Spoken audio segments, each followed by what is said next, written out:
Looks like we're live. Welcome to Distilling 101 Q&A. I don't think Clint's going to be with us tonight. He's working. Oh, let me get the comments up here and get everything set up properly. Slacking. So let me start getting these links out while everybody starts trickling in. Hope everybody's having a good week.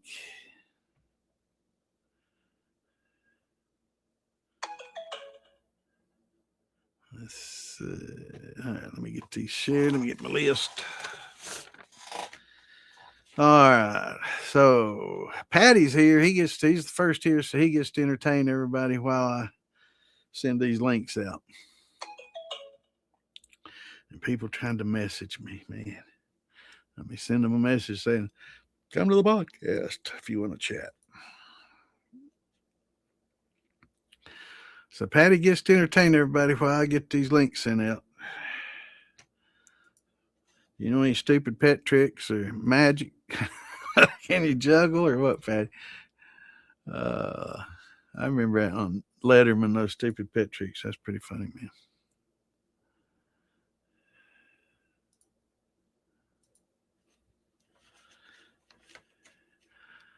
So let's see how many they let us share tonight. I think they're more.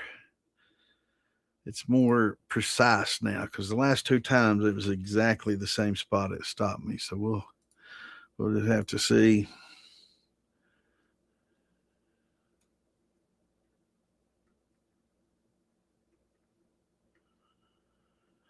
Have to see how many. Why in the world can I not see that?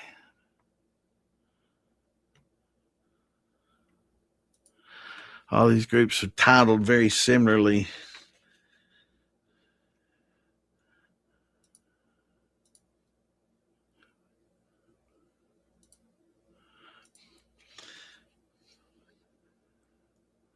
So it's tough to keep track. I have to keep my thumb on the list so I know where I'm at. They're all just about alike.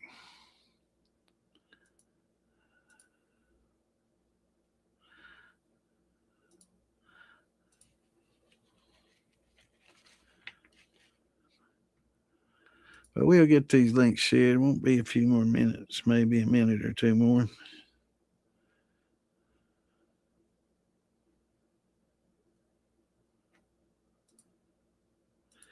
I wish it would just let me get them all out. I don't have that many more than what their limit is, like 3 or 4 more. So it'd be nice if I could just do them all. Hint, hint. Hear that? Hear that, Zuckerberg? Let me share them all.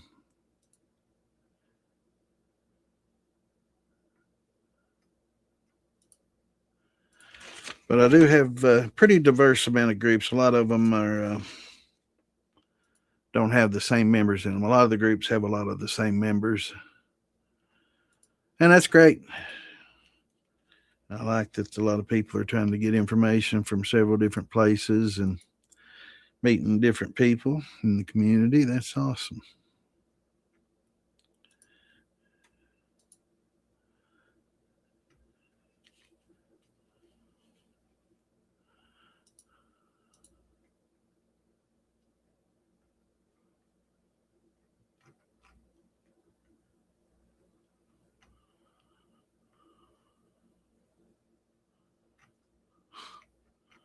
How do I not see these? Where in the hell?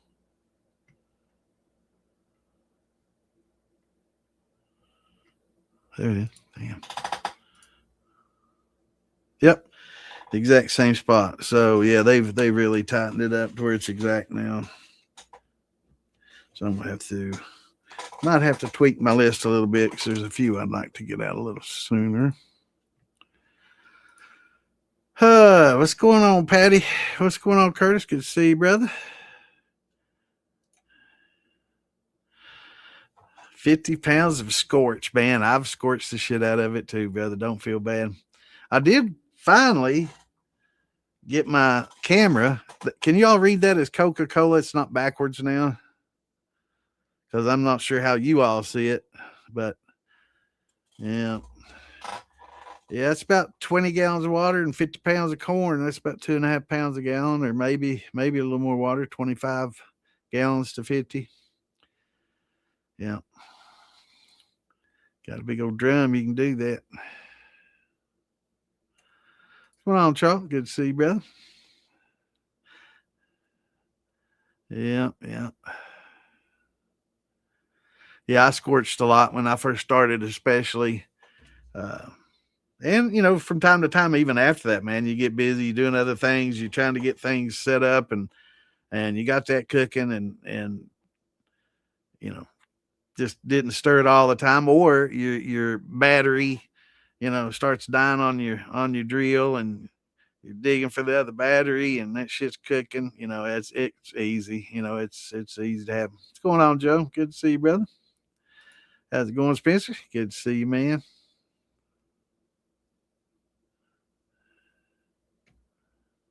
And I'll answer your text later on, Spencer. Kind of an embarrassing situation. I really hate talking about, but definitely won't public. What's going on, Luke? Good to see you, bro. So, anybody got any questions? This is the place to ask them. So, you got wanting to get started, or you're already started and wanting to learn how to do something more. I know a lot of people start with like a thin mash and then kind of graduate to uh, conversions. So that's a big step.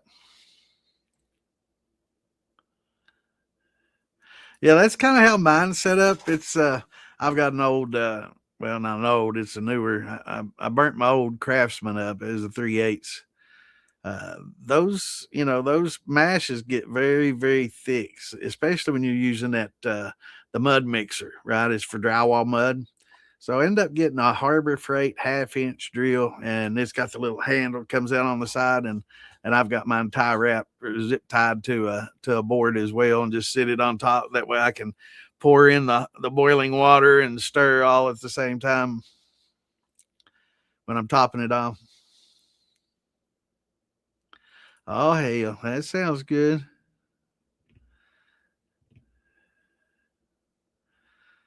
Man, I love those almost as well as burnt ends. I think burnt ends are my favorite, man. They just, I love them.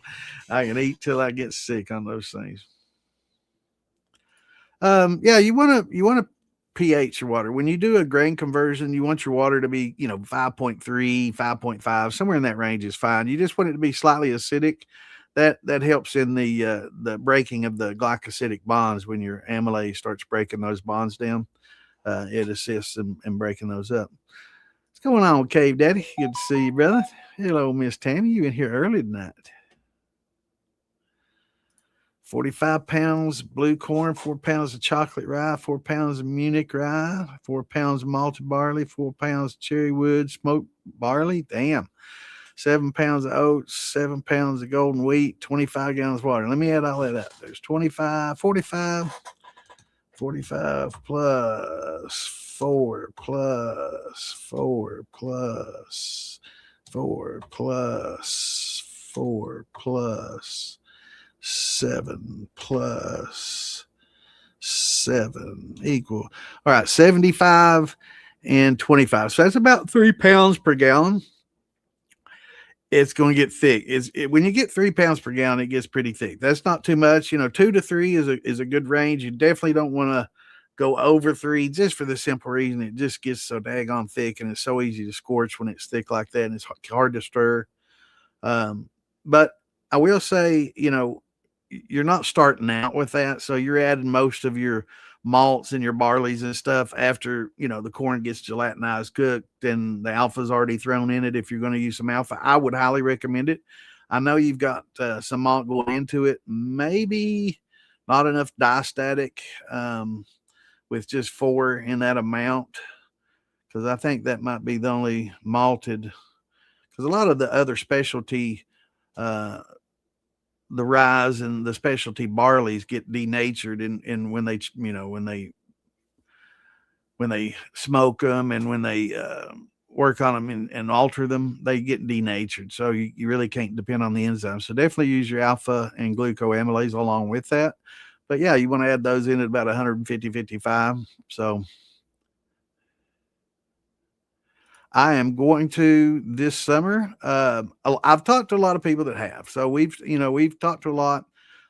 It works well. It's really tough you have to be kind of seasoned and you have to use a recipe that you know already, because you're not able to take a starting gravity, right? Because the starches get converted at the same time that the yeast is eating them, right? So you don't have a really high starting gravity and then a finishing gravity, because as the yeast, or as the Yellow Label Angel yeast converts the starches, the yeast are eating them. So it's all happening at the same time. So you don't get a beginning and ending gravity.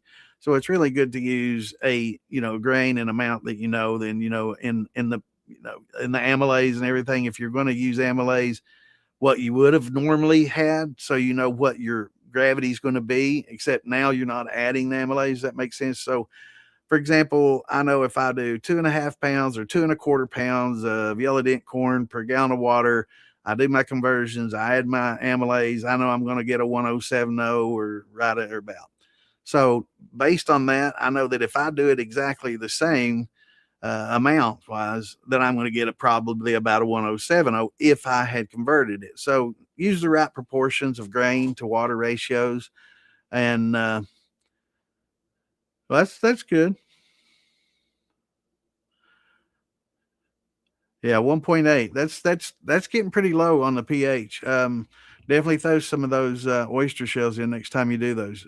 You want to start out at a 5.3. Grain usually goes pretty quickly and doesn't have as much issue with pH crashing, but definitely if you ended up at 1.8, you should be buffered and ending higher than that. So definitely uh, gonna want to throw some of the oyster shells in. But the Yellow Label Angel, it works, it converts, it takes longer. It's going to take you considerably longer to use. Uh, but it's a lazy man's thing. It's a lot easier. You don't have to really cook your corn and gelatinize it or any of that. So uh, it's awesome. But I've heard some people like the flavor, some people don't. Some people said that they didn't really care for the flavor. So, that's going to be a mixed bag, but it does work. I think it's originally intended for making, soju and rice liquor.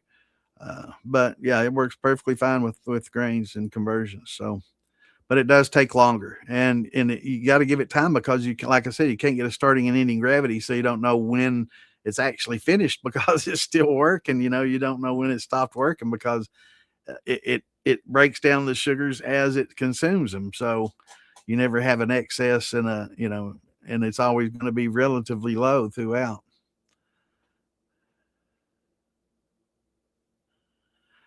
Yeah. Get you a big old bag of crushed coral, put it in um, you know, hell, you could use large pieces in an onion sack if you wanted to, if you've got a big old amount. Just use larger pieces. Of course, they're not going to fall through, but it'll break down in just the same. A little less surface area. But if you have a big old bag to use instead of like a cheesecloth pouch like most people use with a 10-gallon wash or something like that, if you've got a bunch, yeah, you could get you a potato sack or an onion sack that's it's mesh and tied up in that, and it'll work fine. Yeah, it sounds really good though. So I like the sound of the different grains and stuff, man. You've definitely done it right.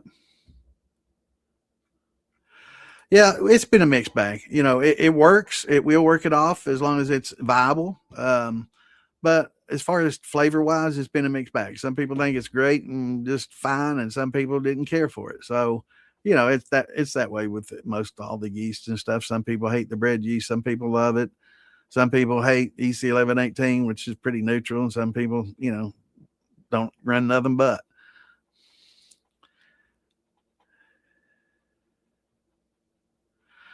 How can I get a sour mash from 3.5 pH correct about 1 gallon?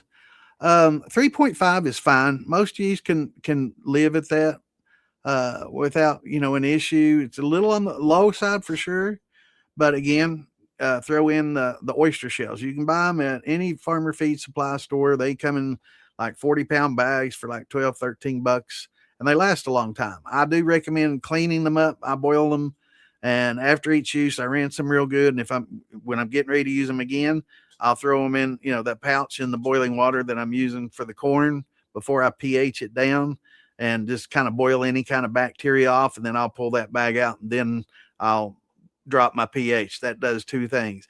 It puts some calcium in there, and it helps buffer. So when you mix the pH buffering with the acid, it helps maintain an acid, if that makes sense. A lot of the stabilizers do that same thing. So it softens it. It gives you the hardness of the calcium, and then it softens it with the acid, and it both work together to help buffer. And when you throw that pouch in there with your boiling water, it'll kind of raise your pH, but it's going to kill the bacteria off the pouch. You pull that out, set it to the side, and then you take your pH and start adjusting it down with citric acid, lemon juice, whatever you want to use, or back set. You can use your back set to adjust pH too. That's perfectly fine.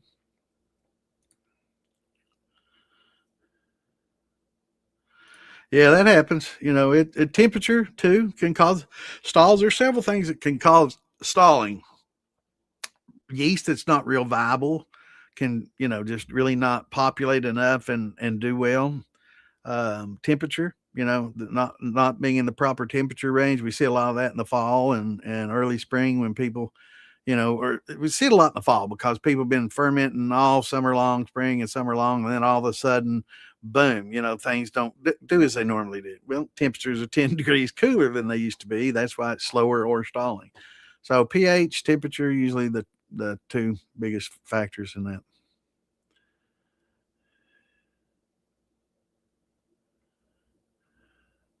Yeah, steeping the grains is definitely the way to go.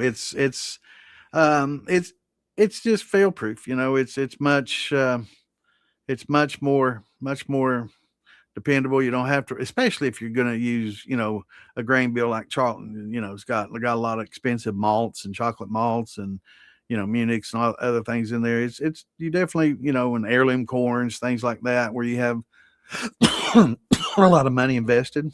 It's much better to steep, and steeping's not it's not hard to do. It's takes about the same amount of time. It's just a little more work. And you got to have a vessel to boil instead of using just that one vessel. You got one vessel you're boiling water in, and one vessel that you're fermenting in. Which, if you got a big ass cooler, one of those long fishing coolers, or a big cooler, it depends on how much mash. If you got a 120 quart cooler, that's what, 30 gallons. For most people, that 120 quart cooler is going to be plenty enough to do pretty much anything you want. Then have your big pot there, boiling, or several pots going, and keep adding water. Start out with the proper amount, and just keep adding water to, for example, a 50-pound mash, 50 pounds of corn that you're going to use 25 gallons. Let's just say 2 pounds per gallon. So you got 25 gallons of water there. So use about 18. That'll leave you 7 gallons. So you're going to put 18 in on that 50, stir the shit out of it, let it steep and cook at that 210 degrees boiling. Pour it in there hard boiling. You can use if you got a big pot, you can use a small pot with a handle, to just dip it in and keep stirring and keep dipping it that way. Or if you got a wort pump, pump that hot boiling water, no problem at all. They're designed for hot temperatures like that. But just get it over there and leave about 7 gallons boiling, and keep stirring that up. Let it gelatinize, and as you got to do 90 minutes. So every 15 minutes or so, add a gallon, add a big old pot full of that water, and you got 7 gallons there to add over the next 90 minutes to keep that temp up. And it's not too bad, but it'll never scorch again. Or you can do like I've got a friend of mine that uses a double boiler. He's got a big ass pot, and he puts a smaller pot inside of it, and the outer pot is boiling, and the inner pot, it keeps it at 190, 200 degrees, and no problem at all. And he doesn't have to continually dip. He just has the pot and pot method, and double boils, and it keeps his temperatures up perfectly. He doesn't have to dip little bits in from time to time. So that works well too if you got a couple big pots. Or if you got a big old 30-gallon, Cajun cooker, and you just want to put a keg inside of that and keep it hot while you do the conversion in your keg, that'd work.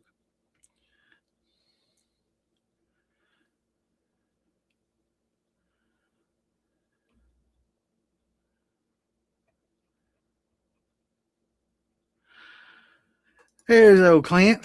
He's gonna jump in from time to time. He's working tonight, so he may not be able to be here the whole time, but good to see you in here, brother.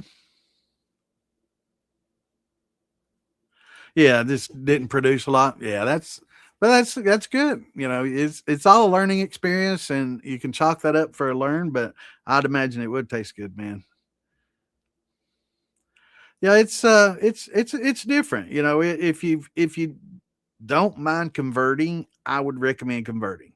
Um, but if you're busy, if you're a real busy person and you just don't have the time, and or if you're real lazy and you just don't want to cook it and you're just getting old and tired, I'm hoping it works real well because that sounds like me. But yeah, just throw it in there and let it do its thing and try it out. It's great with rice too. Works with pretty much any starches. So, you could use it for a potato wash or mash or whatever you wanted to use it with. I wouldn't use it, with just sugar. Of course, you want to use it when you're converting starches because that's its biggest benefactor is that it does, cold conversion.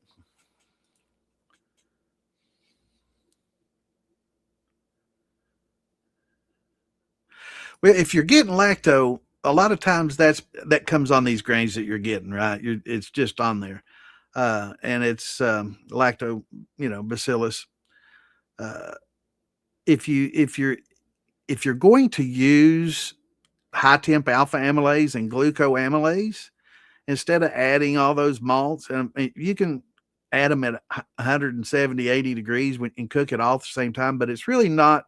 I kind of take it back because it's really not good to cook a lot of those rye and barleys at high temperature because that's really what kicks in those glutens when you put them in at high temperature. But you're going to run into that. If you don't keep everything perfectly sterilized, you'll carry that bacteria over from one to the next. Or if it's on there and because you're adding it at 150, 55, and that's just about the tipping point to killing a lacto. I'm pretty sure lacto would require 160. We'll check it.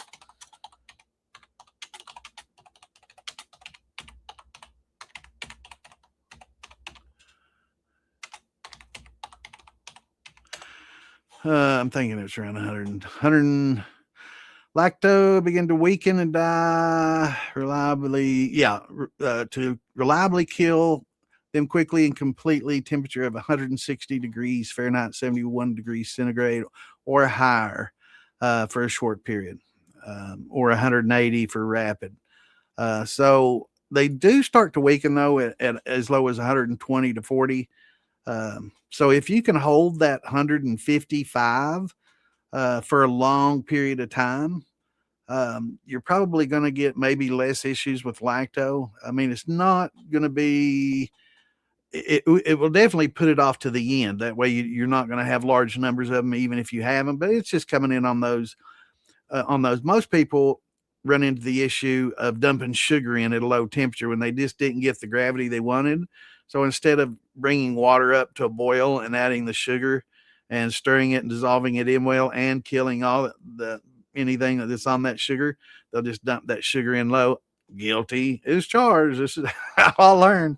But dump the sugar in at a lower temperature and it just puts the lacto in there, So temperature is what's going to do it.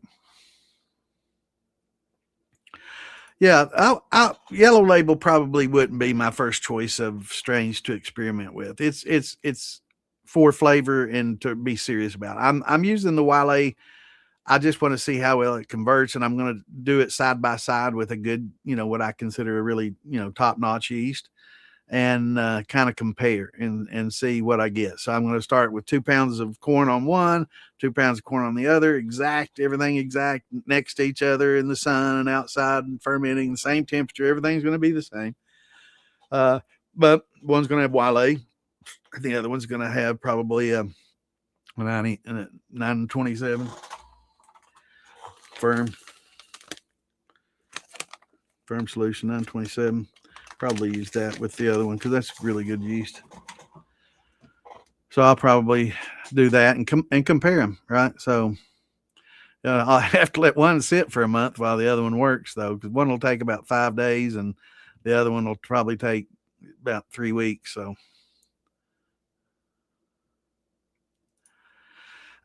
Mr. Gunsworth, I tell you what, a recipe is a hydrometer is the best way to make a recipe. I've got in the DIY Shine and Steel Building Facebook group and in the Moonshine Militia. In the file section, there's something called, and let me see what I think I might be able to pull it up here. Let's see, mastery. Here we go. I had that on cue, man. Isn't that awesome? I like StreamYards because it kept that from the last time I used it. But here, it's kind of hard to see, but this shows just different ratios, right? It just shows different percentages, 75% corn, 15% rye, 10% barley. Here you got another one, and it depends on the grain bill. Basically, the recipe is the grain bill. So this, I have these on it listed, and it's called. Let's see, it's saved as in the groups. If you want to find it, you will find it under mash-bills 2.0. And inside the file section, and this shows most of your popular on the shelf liquors and the ratios of grain that they use. Now, what you do with that is you want about 2 pounds, 2.25 pounds of grain per gallon of water, especially starting out. Once you get a little bit better and more attuned to doing it, you can go 2.5 to 3. You'll get a higher gravity, but it's really hard to stir, and it tends to scorch if you're not on top of the ball and if you're not steeping for sure. But yeah, it's a great way to, kind of match and get close to the grain bill of your favorite liquor. But it's not going to have that barrel flavor, right? So don't expect that. A lot of people expect moonshine to taste like their favorite vodka or clear liquor, and it's just not going to do that until it esterifies and has time to barrel age or jar age or mature a little bit. We do have some great brandies coming off the drip, and if you make good cuts and have a good setup, yeah, you can have some pretty good sweet stuff coming off the drip. But it's much better once you age it in a barrel, or once it has some time in a jar to esterify. And the esterification is just those esters combining with acids to create flavonoids, polyphenols, and flavors and character. Gives it a little depth, volume, character, kind of flavor notes. Also, your yeast will contribute a lot to those flavor notes. So, but yeah, it's just used about 2 to 2.5. I use about 2.25. I get pretty good with that. Pounds per gallon of grain. So just add up all your grain bill and ratio those out. So if you're going to do a 20 pound to 10 gallons of water, and and it says 75, you know that you're going to need 7.5 for 10 gallons. So it's going to be 15. And then, and then the other one's going to be 2 and 2.5 and half, or whatever to get that ratio out. So it gets a little bit of math, but, and that's the easy way to do it. And then once you learn to do the grain conversions and use that high temp alpha and your gluco and get those conversions, once you dial those in, you're probably not going to need your hydrometer as much anymore. You can check it to see. You can use the iodine to check and see if you got all your starches converted. And that's another tool that helps a lot too. But experience, will be the best thing. But yeah, there's lots of good ratios at grain bills in that, and it basically that's your recipe. 7.5 pounds of this corn and 2.5 pounds of this malt and 2 of this wheat, or 1.5 of rye, or whatever combination you want to use. And then it's good question, Monty. I saw that pop up on the screen here. Let me get the rest of these, and then we'll talk about that as I have a drink.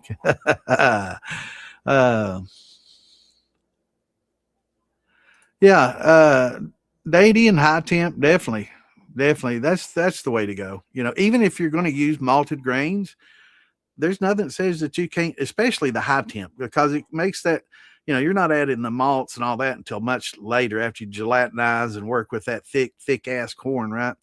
So once it gelatinizes, and using that high temp to thin it out, it just makes it so much more manageable. And like we were talking about steeping earlier, another trick to do is if you got, like this I said earlier, you pour in 18 and you keep 7 out because you're starting with 25, right?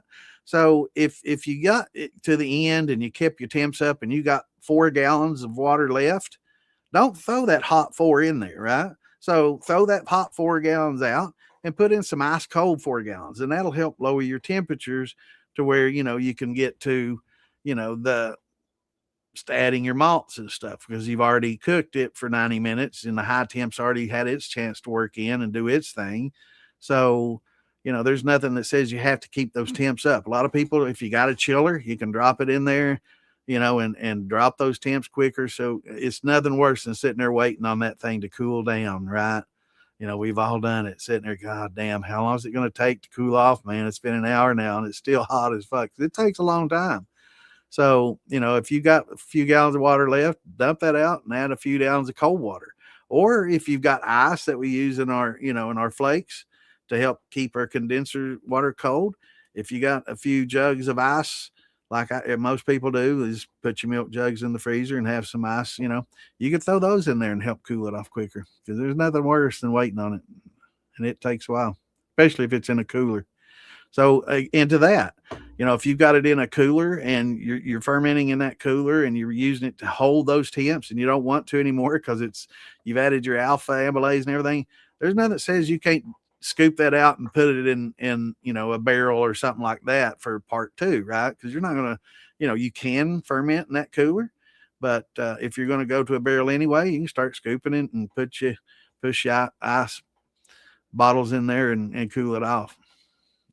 And a lot of people use chillers for that purpose too, to chill it down so they don't have to wait forever.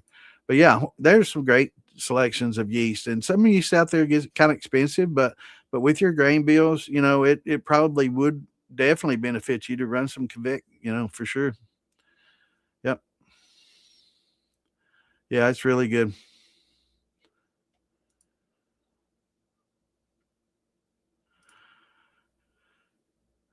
Are more yeast nutrients needed with an all grain? It depends on the grains that you use. If you use just corn, then having some yeast nutrients is good. We've had the discussion about DAP. A lot of people are anti-DAP and all this, and that's fine. I can understand it, especially when you're using an industrial grade DAP that actually belongs in a garden than in a fermenter. So there's different kinds. Someone has lots of urea in it, and it's designed. You don't want to just get diammonium phosphate from Farmers Feed and Supply, right? So that's something that they put on the fields to fertilize with. If you get it at a brew shop, it's going to be a different formulation, and it's going to be more attuned for that. That being said, it's something that you definitely don't want to overdo. Because if you overdo it, it can give some, not the best flavors, but if you do it properly, it gives you good yan and fan that you need.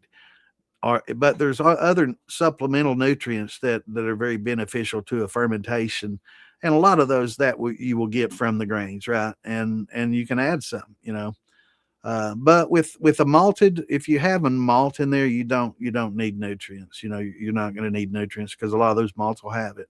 An old trick and something old is, using bran flakes. Store bought, just a store brand, doesn't have to be anything special. Or in your yeast bed, if you want to clean up your yeast, we've talked about that. You want to take the distilled water, clean it up, take that milky water, let that settle, and you keep all that. And then what's in the other one, when that you see a little white layer at the top, skim that off, and then you'll have mostly good yeast and yeast hulls. But if you just like in a sour mash, if you want to keep using what's in the bottom, the yeast bed, there's plenty of nutrients in that too. But yeah, you could get cheap bread yeast if nothing else, and boil that up and use it. But bran flakes are cheaper. Get a big box of bran flakes if you're doing a big bunch, and what doesn't get consumed for your nutrients will contribute to flavor because it's a good flaked wheat. Yeah, it's not cheap. That's why you definitely want to steep and be very careful, because there's nothing. Trust me, there's nothing worse than scorching an expensive grain bill, because you ruin it basically. Awesome, cool. Yeah, Adam's good too. Yeah, that'll work great, bro. Make him put you an infusion port and drain on that thumper. That way you can put tails in there, and a lot of people say you shouldn't flavor in a thumper. And to a point, I agree. If it's like a third the size of your steel, it's going to be hard to flavor that to the point where you're going to be concentrated enough to get anything, because there's a lot of water being saved. A lot of people saying charge your thumper with water. I've never heard that. I saw that somebody comment on that in one of the groups, and they said, "Oh, these people telling you to charge a thumper with water, that's wrong." That definitely is wrong, but I've never heard anybody say to put water in a thumper. No, if you start out, you want to start out with some. You can put some mash in there or some tails. But if you, a lot of people call it an infuser a thumper basically because it's not sized appropriately to be really a thumper, but it's kind of in line like a thumper, but it's technically an infuser because it's like a gallon on a 20-gallon steel. That's not a thumper. That's an infuser.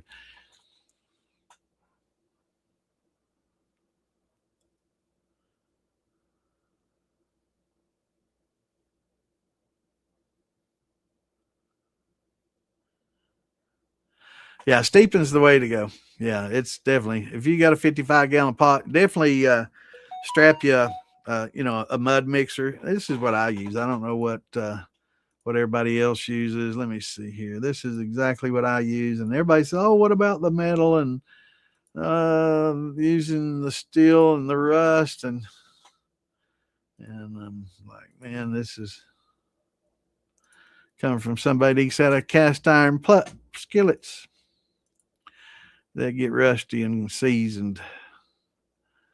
But this is what I use on the end of a drill. This is a mud mixer. A lot of people call that a paint mixer, but technically that's designed to mix drywall mud.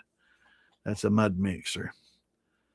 And it's designed for very thick things, and that mash is thick. Now you can sharpen the ends of these. Be careful when you do. You don't want to scuff up and start taking out pieces of plastic from your barrels, but sharpening it up will help you mulch up, especially the bottom blades. Mine has 4. It's got a cross piece at the bottom instead of the single one, but it'll help mulch your fruit up and cut fruit when you're stirring it up. Yeah, those work great. Yeah, mine's on the end of the drill, zip tied to a board. That way I've got hands free. I don't have to sit there and drill with one hand and pour with another and try to juggle. I can have that running and sit there and just add grains or water as needed.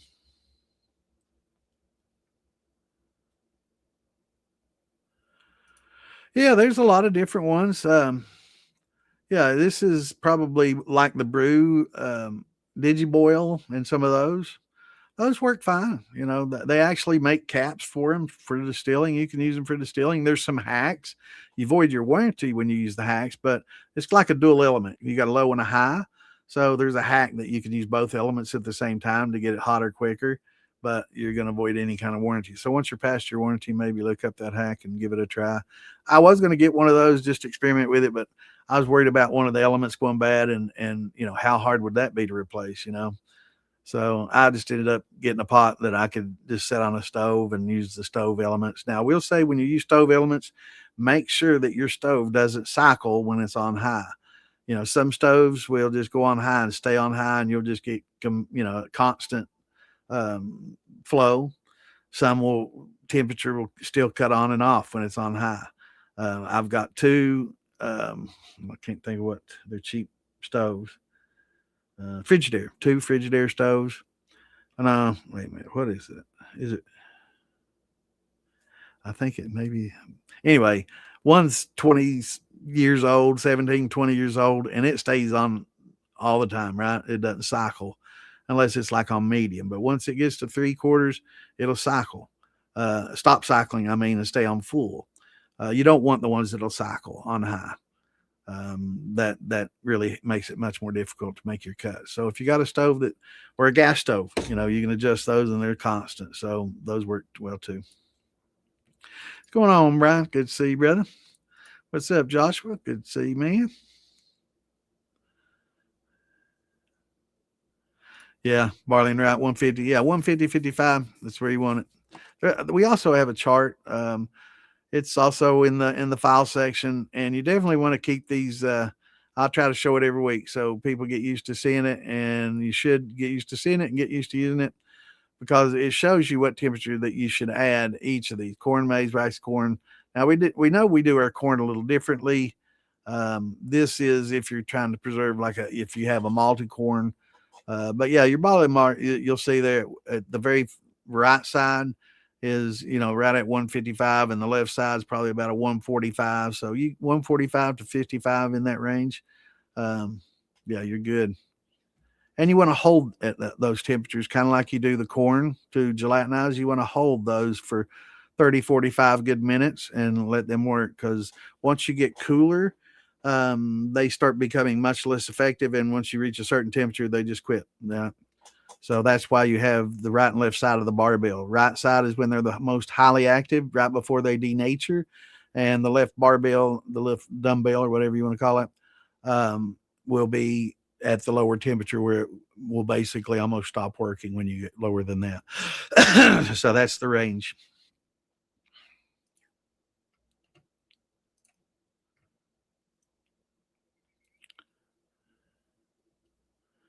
That's awesome. Yeah, it's a little bit more work. I don't know, less stirring, really. So it's not as bad.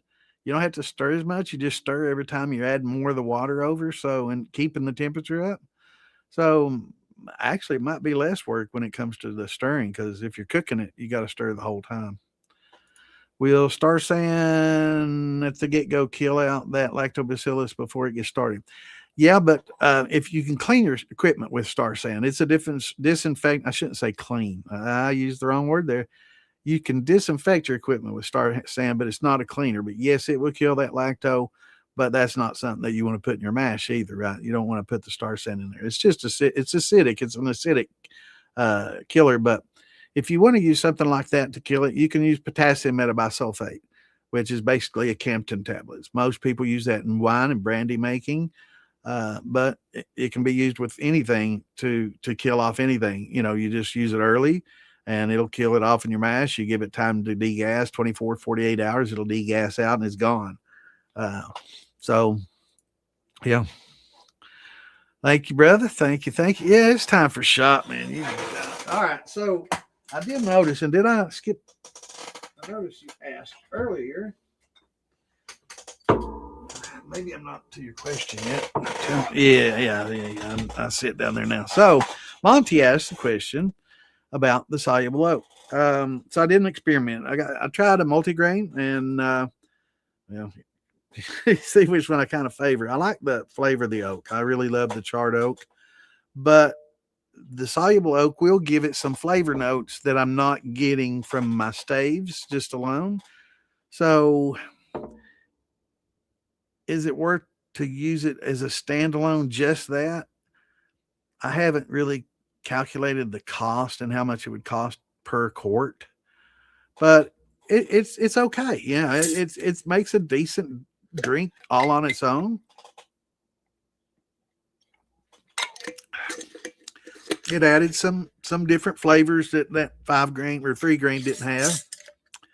But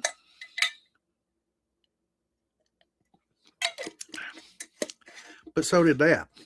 And if I had to choose one, I would probably go with the staves. That was the first use stave, right? After it was a bourbon barrel once used, but staved. So if I had to use just one, I would use this. But if I had the opportunity to add this to it to give it flavors that this wasn't giving, I think together they make a really great thing. And I think they would be best used together. And I think Big Beard Steel Wheels, I haven't tried it yet. And I'm horrible. I'm so busy and got so much going on. So I've got these to try. Now you can read it, right? Can y'all read that well now? I think before I held it up and my cameras were mirroring and it wasn't showing properly. Can you all read that now?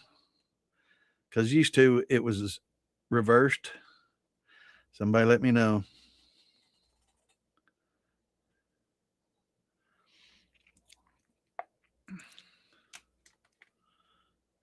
Yeah, I can send you any chart you want, brother. I can load you down with them. But I'm going to try that because I'm thinking it's going to be the same way. But I've got to give it a chance. But I think it's going to be, it's made with staves. So I think it's going to be probably similar to the staves, but probably a lot easier to use. Maybe more effective. I don't know. But we're going to give it a shot. I do have a little bit of this 3 grain left. And I'm going to try it with that and then compare the 3 if I have enough left. And kind of see. I do like the flavor that the soluble oak gives. It just doesn't have the color and the char of the staves. Now, a lot of people would drink this and say, "Oh, that's over oaked," and that's to some people it may be. I like a heavy char, a lot of oak flavor, but I've tasted over oaked, and it's not. Maybe a little bit too much. Maybe I could have gone a little bit less, but it's really good.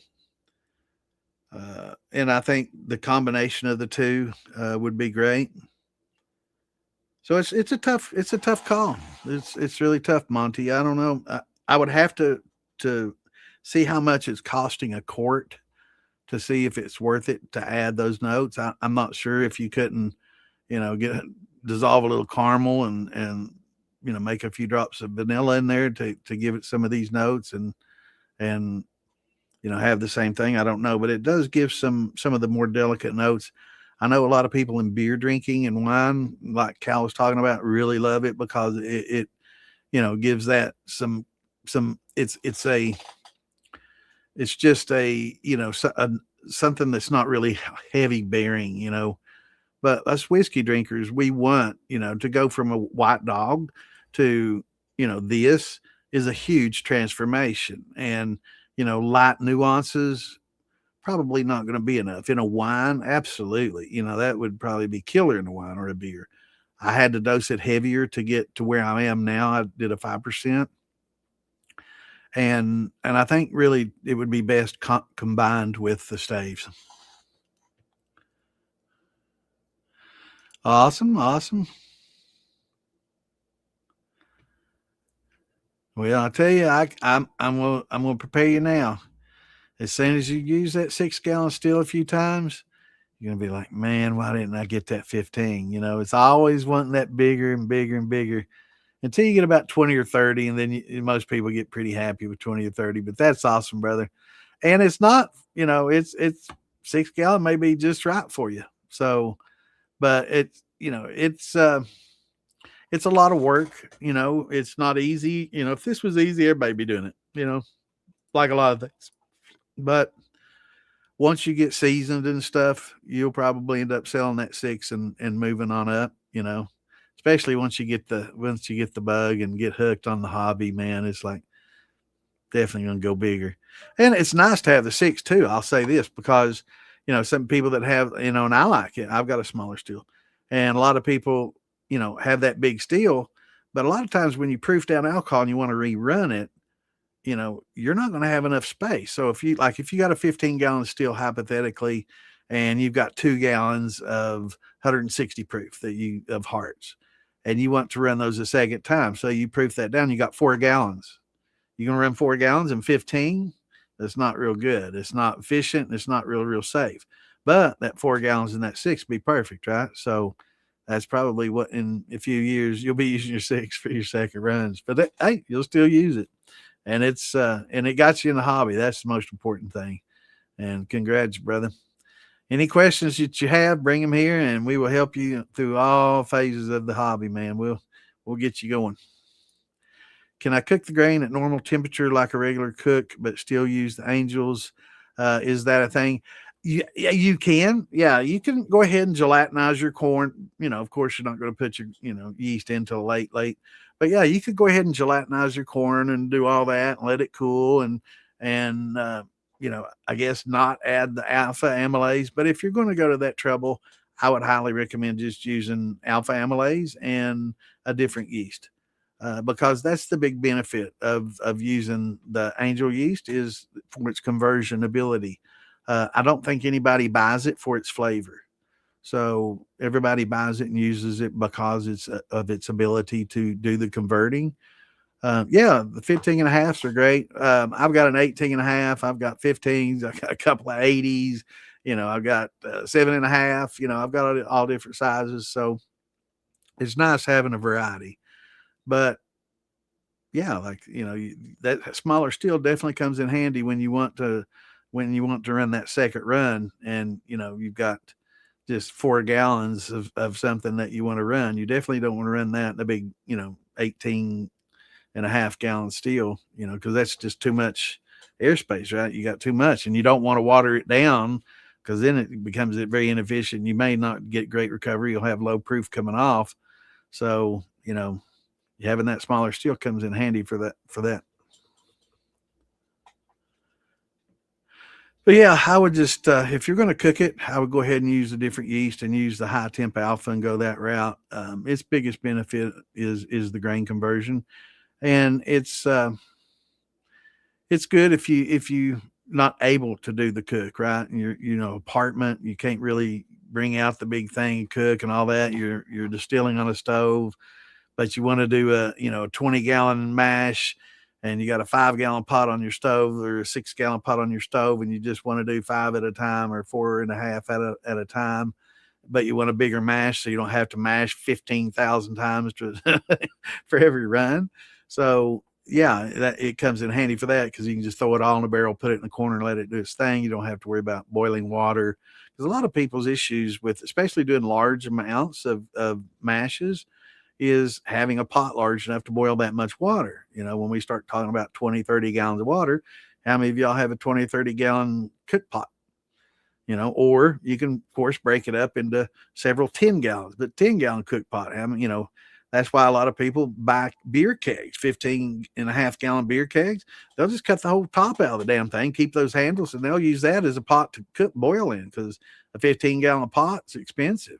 You can get a keg for $20, $35, and cut the top out of it, and you got a 15.5 gallon boiling pot. You put that on a turkey fryer and have a couple of turkey fryers going, or plug in electric to it, and you can have multiple pots going to boil your water, because a lot of time that's a limiting factor for people is how much boiling water you can have, because everybody gets big desires and goals, and they get a big fermenter pot, and they get heaps of corn, and then when it's time to cook it, I was like, oh shit, what am I going to boil all this water in? And you can't just go in there with a little saucepan and do a gallon at a time, man. You gotta have something big. So and those big, I will say, those big 30-gallon Cajun cooking pots are great, but I got one for like $180, years and years ago, man. That some bitch is like $250-$60 now, a little Cajun cooking thing.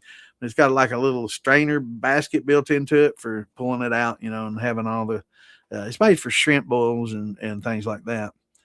But yeah, those ain't cheap. So, having kegs, you'll see a lot of people do that. They'll cut that top right out of that keg and use it as a 15-gallon boiling pot.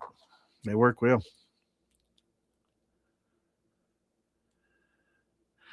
The lacto, some people like it because it does add a softness, to the distillate and a creaminess. Some people just don't like it at all. Now, I will say a lot of times people will confuse a calm yeast, which is a wild yeast, spelled Kahm.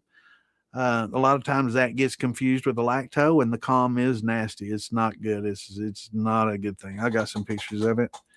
It's not good at all. And we can compare some pictures here of a calm yeast and a lacto. Okay.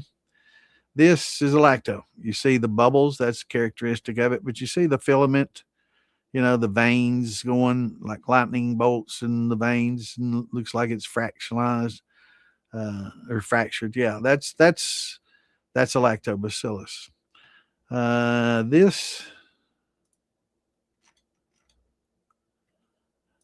This is calm yeast. It looks like basically a milky surface that water has bubbled up underneath and made these little pillows. Let me give you another picture. That is a perfect picture of it, though. You can definitely see the difference where that's just a skim. It doesn't have like round bubbles. It's just air pockets underneath there.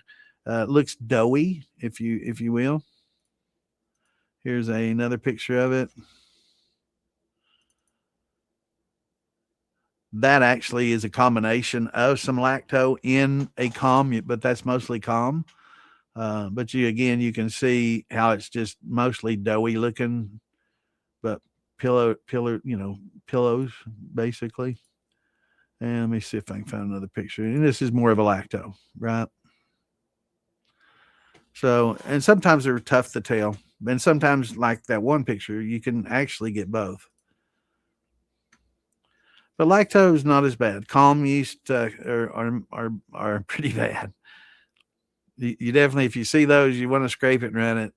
Just try to salvage it, run it through, a column, or try to neutralize it as best you can. Most times they're not really good tasting at all, and if you let it go for a while, it consumes alcohol, so it'll just keep eating away. You think you got a lacto, I'm gonna let it cheese up good, and it's just sitting there eating alcohol, and it does consume it quickly. So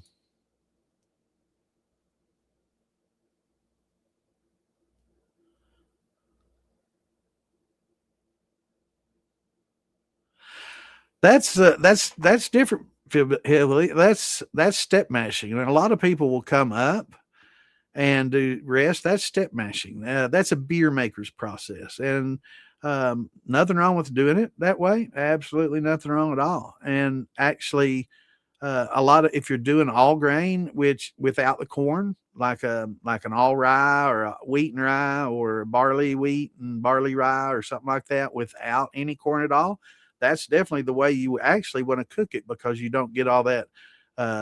You're only going to get up to 155 cooking it that way. You really don't need to get to the higher gelatinizing corn temperatures. So you're just going to go up to 155, and it'll keep a lot of the gluten content down, where we talked in the past about having to get a glucanase to help break down a lot of the glucans. And so if you step mash up, absolutely great way to do it, for sure. And it's just called step mashing. And you can kind of do both, if you want to do grains, or your wheat, your rye, your oats, and your barleys in one, and step mash that up, and then gelatinize your corn in a separate one, and start high and work down. When you have them both at 150, combine them, and you'll get the best of both worlds.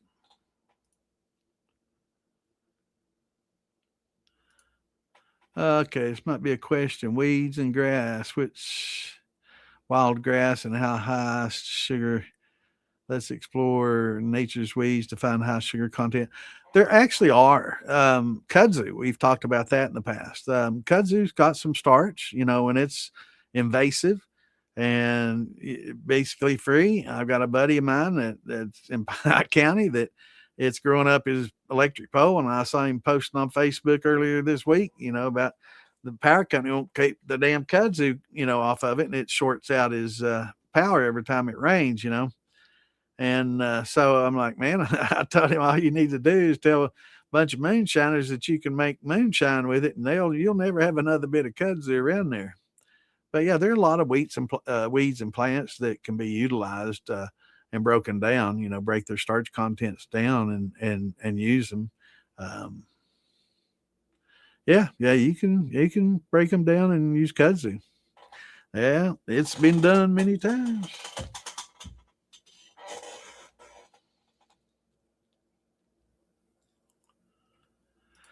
Facebook pages on the little blue stroller at the bottom, DIY Shine and Steel Building. That's mine and Eric Ayers' page. And the Moonshine Militia, that's Phil Billy's page. So either one of those, it'll have all those charts. And if you see any charts that you want specific, I don't know if I've moved all my charts into there, but I should, and I probably will soon.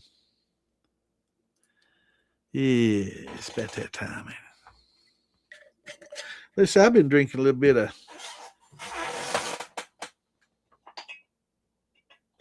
apple brandy. Yeah, have some of this apple brandy. The first pick, yeah, that's a lacto.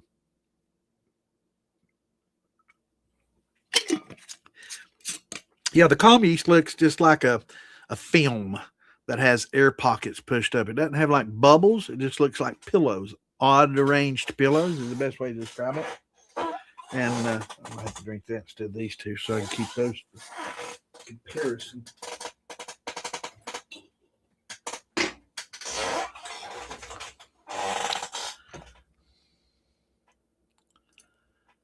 Now I'm day trading the NASDAQ. Awesome. I'll take a break to poke my head in, see what's going on. Awesome.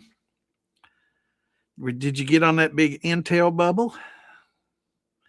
And what about Vertiv and Nebius? I was in on those a couple of years ago. Those done well.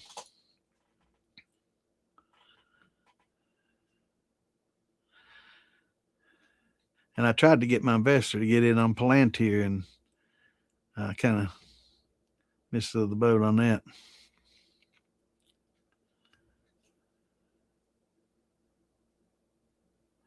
You need your high temp. You need to get high temp alpha amylase instead of that powder stuff. It's really tough to work with. The powder, and two, when you're working with the powder, you only, you got to gelatinize your corn at, high temps, and then you got to wait for it to cool to 155 to add the powder, and that's tough.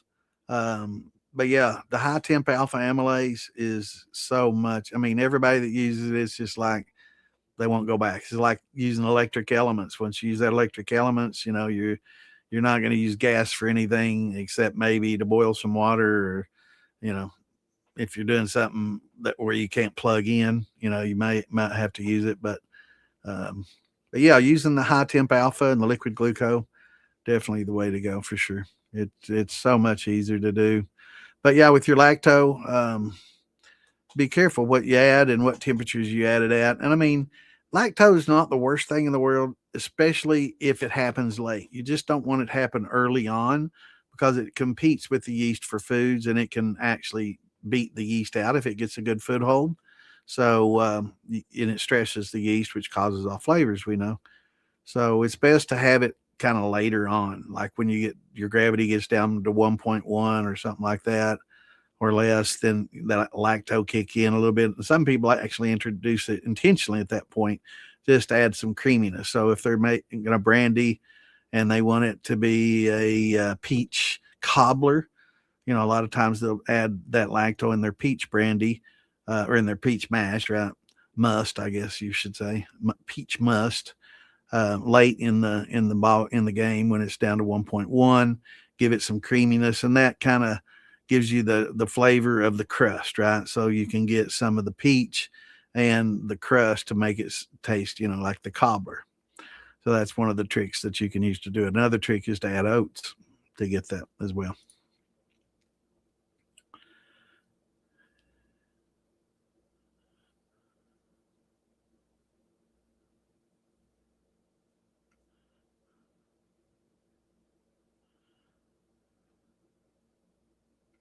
Yeah, Raisin Bran's great. The raisins will give you the soft, feel and a little bit of flavor, and The bran, of course, gives you good wheat. It's a flaked wheat, basically. It gives you a good sweet flavor, and it gives some nutrients. And I talked earlier about when using the DAP, how you don't get a lot of the supplemental nutrients. There's supplemental nutrients in those raisins. It just doesn't have the yan and fan. So they're great as a supplemental, but not so good as just your primary source of feeding your yeast. It doesn't have the yan and fan that you need for that. Yeast assimilable nitrogen, and the fan is free amino nitrogen. So you need those, and a lot of things that people use like tomato paste and raisins, they just don't have sufficient amounts of that. But both do have a lot of micronutrients and other things in there that are good, especially the tomato paste, but the flavor, I don't think that's going to impart a very good flavor, especially if you're making a brandy. But maybe if you're doing a vodka, it's going to get pretty much neutralized anyway, so you're not going to get a lot of that flavor carrying forward. But yeah, there are some good side effects of using the raisins, and that side benefits, I should say, because you're getting some supplemental nutrients, some niacins. There's iron or not iron, zincs. You're getting biotin's. You're getting a lot of calcium. They do impart a lot of nutrients and things that are essential and helpful, but they just don't have the yan and fan. That's where the bran flakes come in. They've got that yan and fan that you need. So in combination, they're both great. Anytime you can find some bran flakes that are outdated at the store, and they're getting ready to throw them away, make a deal on them and let them know that, this is going to be, just say you're feeding your animals with it. And they'll say, okay, because they won't worry about getting sued because they're getting sick. They sold me this outdated stuff. So, just say, I got a bunch of chickens that'll love this, or I got a pig, that I'm just going to mix in with its food and get those outdated bran flakes, because they're perfectly fine for distilling. And they make good nutrients.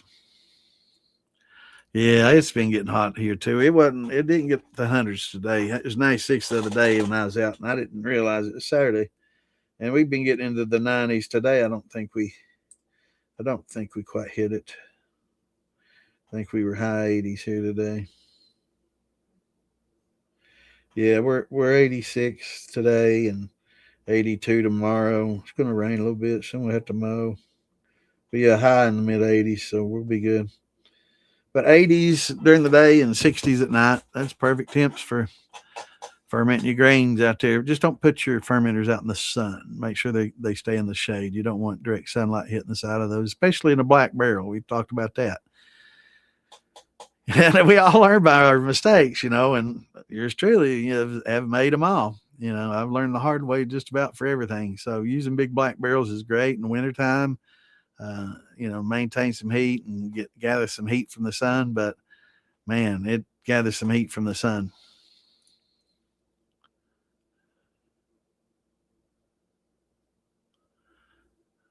Yeah, and that's somewhere where you can add the grains, right? So yeah, you can, when you strain that out and get all that you can, or if it's just sloppy and you don't want to strain it in a strainer and get your bags out and do all that, if you can separate it from that yeast bed, that would be good, because you really don't want to get a lot of that yeast bed in there, because it'll give it a yeasty flavor, and it's definitely not the best. But if you can sparge that yeast out and just use those spent grains, those are excellent putting that thumper. Absolutely.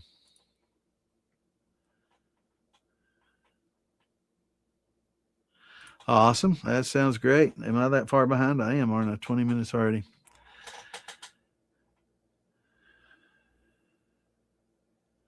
That'll work great, bro.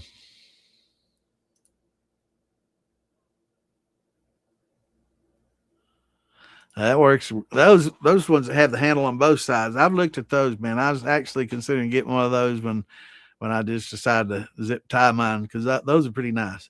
And they're not that expensive. You can see them on Amazon, 29, 39, 40, 39, I think, $49. And he's talking about, it's similar to the mixer on the bottom that I've got, but it's like two-handed, and you can, they're pretty good. They're variable speed. So yeah, those are nice. I thought about getting one of those. He's down there and almost in Florida. He's on the border. What's going on, Sparky? Good to see you, brother. Yeah. Pass. Huff, puff, puff. You better pass. I mean, puffed it 2 times before you pass, man. You got puff, pass. That's right. Good to see you, man. There's old Gip. Good to see you, brother. Alabama, Florida border. He's the borderlands. Yeah, it's about that time. This good little apple brandy right here, I oaked up a little bit. Proofed it down a little bit. It was pretty high proof.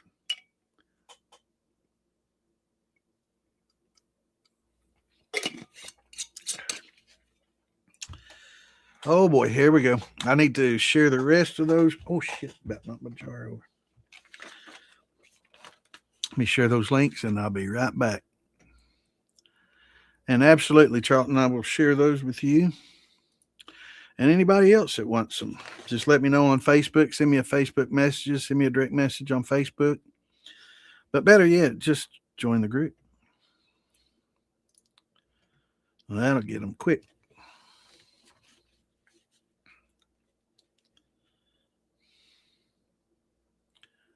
That'll get them. You can just download them, and it's great to have on your phone. You know, it's great to have all those on your phone, and anytime you're running, you can just pull that phone up and you know, refer to them.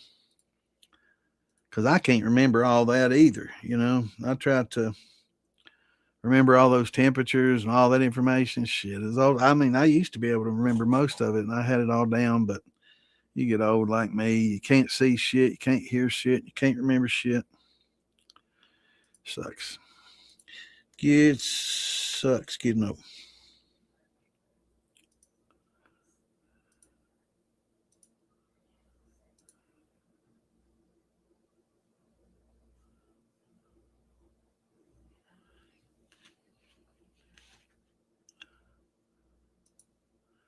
Couple more and I'll be done.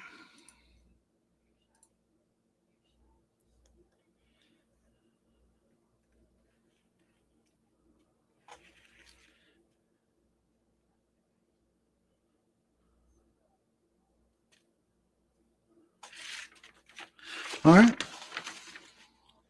We are done. Yeah. Just remind me after the podcast. I'll shoot them to you.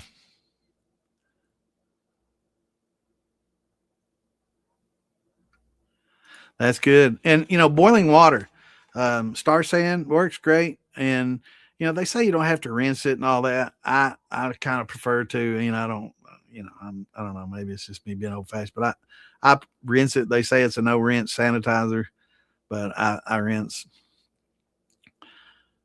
But yeah, boiling water and Star Sand is an excellent way to keep your equipment clean, and not using wood spoons and things like that. And I know a lot of people have these big wood ladles and stirring and all that.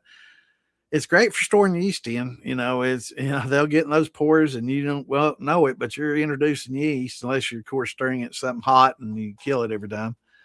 But lacto and a lot of bacteria can get in the pores of that wood, and people say, "Oh, it won't mine's lacquered." Well, the lacquer comes off in alcohol. That's one thing that's a solvent for lacquer. So even worse, you know, I've seen people using boat paddles and it's like, well, that wood looks pretty dull there. And they're like, yeah, it looks like all that lacquer's come off. And they're like, they think about what they just said. And they're like, that's probably not a good thing, is it? I'm like, probably not, because it'll distill over. You know, you don't want to be drinking lacquer. You know, that's probably not good on the liver. Just a guess, but you know. Yeah. But yeah, it's best to use stainless. That's why a lot of your, you know, commercial kitchens and stuff, you know, you don't see a lot of wood chopping blocks and stuff like that anymore, and wood spoons and stuff like that. You'll see mostly some sort of inert plastic that can be sanitized over and over and over, and it's not porous, and a lot of stainless stuff being used. Have a local sawmill. Get oak from their cutoffs and char. Awesome. I will say, be careful when you get the cuts. Make sure that you take a dry saw and cut, because a lot of times they oil the shit out of those blades, and especially like a chainsaw.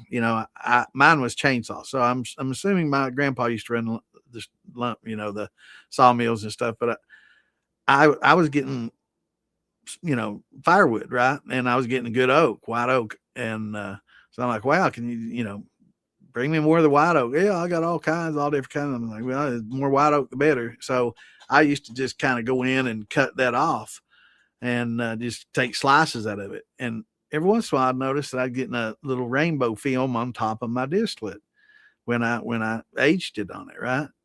And it took me the longest time to realize that was that chain and bar lube from the chainsaw that was cutting those ends. It only got it when I used the end pieces. So, get firewood, just use a dry saw, circular saw, whatever, to cut those ends off, and just pitch those, put them in your fireplace, whatever. And then you won't have to worry about chain and bar loop, but be conscious about that. But other than that, awesome. It's best to store it, and let it age and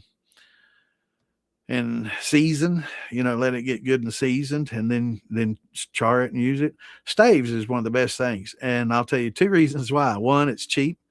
Here it is. In most places it's not, but I get them cheap here. I get them free from my neighbor. He makes furniture and stuff with them, but and it's got a little of that good, Weller, Buffalo Trace, in this case, Buffalo Trace liquor is kind of soaked in that wood. And when you soak it, some of that Buffalo Trace is coming out, and so is the char and the character. So, it adds good flavors. And I just char the shit out of mine. I just char all six sides real good and plop them in there, and they work. It works well. That's a good question. I think it's purple. Just going on my visual memory. I'm pretty sure it's purple. And I'd have to go upstairs and look. I've got a big, huge Whirlpool tub that I do most of my clean and my pots and because it's huge, and I can get everything in there and clean and sanitize it. So it's sitting up there next to that. I don't use it. It took two big ass water heaters that this house has when I moved in. I was wondering why they had two big ass water heaters, and then I realized that tub doesn't heat; it just circulates. Right? It's a big Whirlpool tub. I mean, it's big enough for a party, and so it takes two big, huge water heaters to fill it. I don't use one at a time anymore because it was running my electric bill up.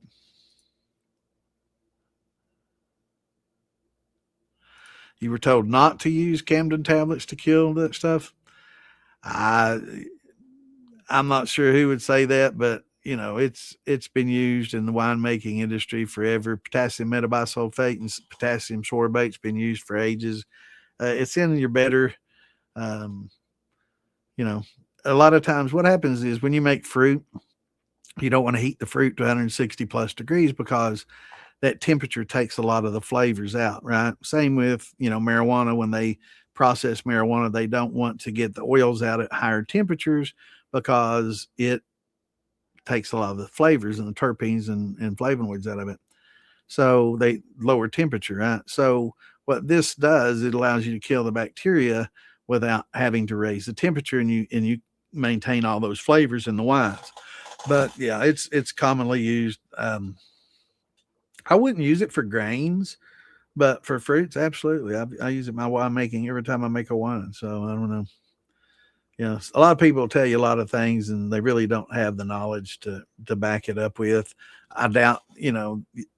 I would say that some commercial outfits probably have a gas that they can, dump through and will kill everything, a sulfur gas or something like that they can go through and kill everything off, and it just gas off immediately. But for smaller wineries and for hobbyists, every good recipe will have Camden tablets in it or potassium metabisulfate. It's the same thing.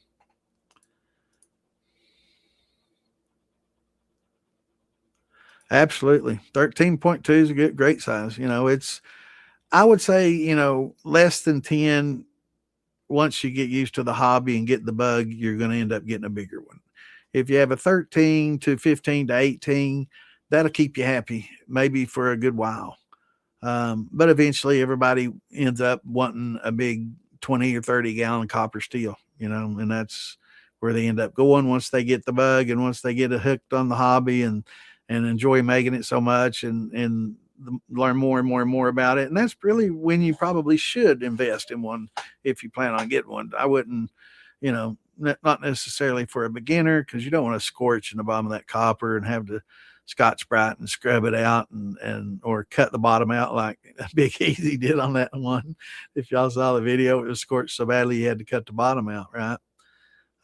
So you don't want to do that. If you're a beginner on copper, you don't want to do that to a $2,000 pot. So probably good to learn on stainless and eventually, maybe just going to all copper after the boiler is a good way to go too, and using that copper mesh as well. But yeah, kegs are great. Kegs work great, very durable. I like my 18.5 gallon Vever. That's a really good size. I'm pleased with the output. It's something I can use on the stove in the winter and cold weather. It's something you can throw on a turkey fryer as well. And if you wanted to, have a ferrule welded into the side, you could go that route with it. It's pretty versatile, but it's not heavy duty like a keg. The kegs can take a beating, and keep on ticking, man. They probably, want the most durable steel out there, other than some of these huge stainless steel ones that are very thick. But yeah, they're good and durable. And when you see it, you see a beer keg. You don't see a moonshine steel. That's another good thing about it. Yeah, they have some great prices for the bigger pots. The 18.5 for $230. It's for what it is, and and having the false bottom and having the, of course, for those that aren't, let me put the picture up. For those that haven't seen it, when I say football steel, this is what I'm talking about, and I will talk about it until Vever starts sending them to me free. Just kidding. No, I've never received anything from Vever, but that's a Vever football steel. I've probably recommended them enough to sell thousands. Great starter steel that comes in a 13, 15, 18.5 gallon size. Great starter steel, comes with everything you need. Vever got a bad name from the 3-pot steel, and that's this. They got a pretty bad name for putting these out, and for good reason. That thumper is not a thumper; it's puke pot, and the condenser way, way, way undersized. So, that's just way undersized. The pot's fine; it's a decent value. The copper line's coming off of them at 3/8 or half, a little bit undersized, especially if this is a 15 or a 13.2 or a 15 or 18.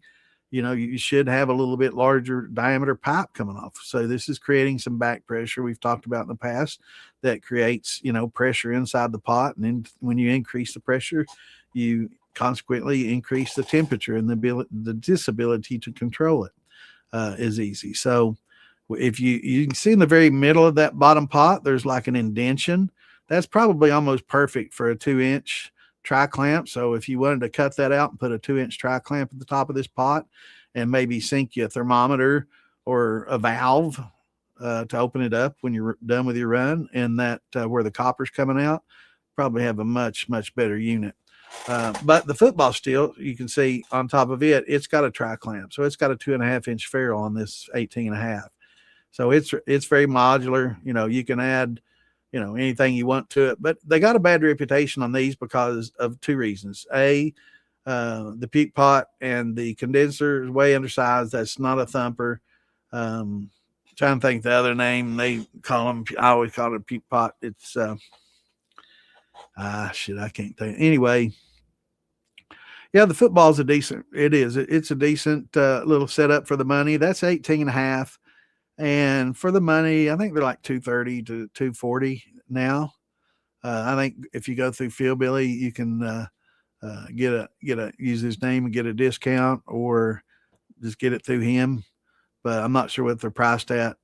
But yeah, they're a nice little setup, and it's modular. You can take that football, you can take this canister off, and it's got a 2.5-inch tri-clamp too, holding the canister condenser onto the side of this football.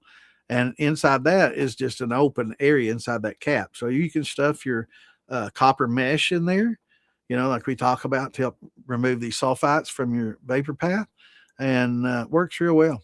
Absolutely works real well. And then the top of this, you'll notice the top has a little weep hole. You can open that up and let some of those heads off if you're outside.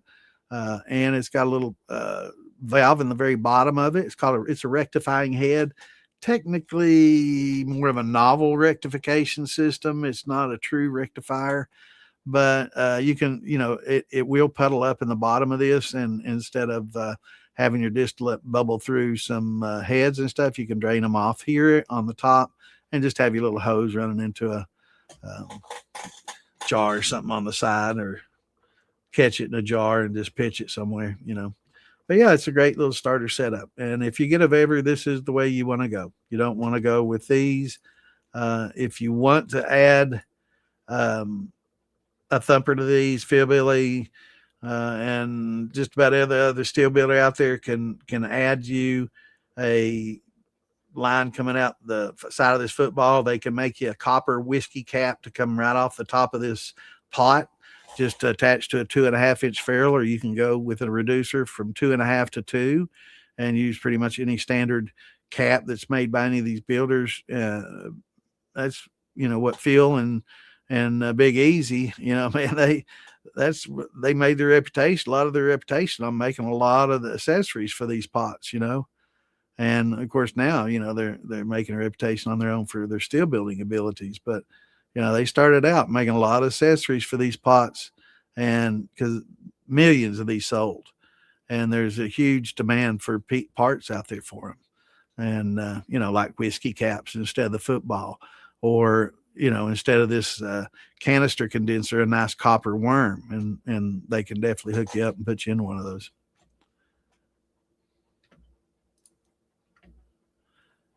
What's going on, Shrode? Yeah, we're glad you're listening, brother. You got any questions now, holler at us. $3.50 a dozen. Let me see, what's that come to?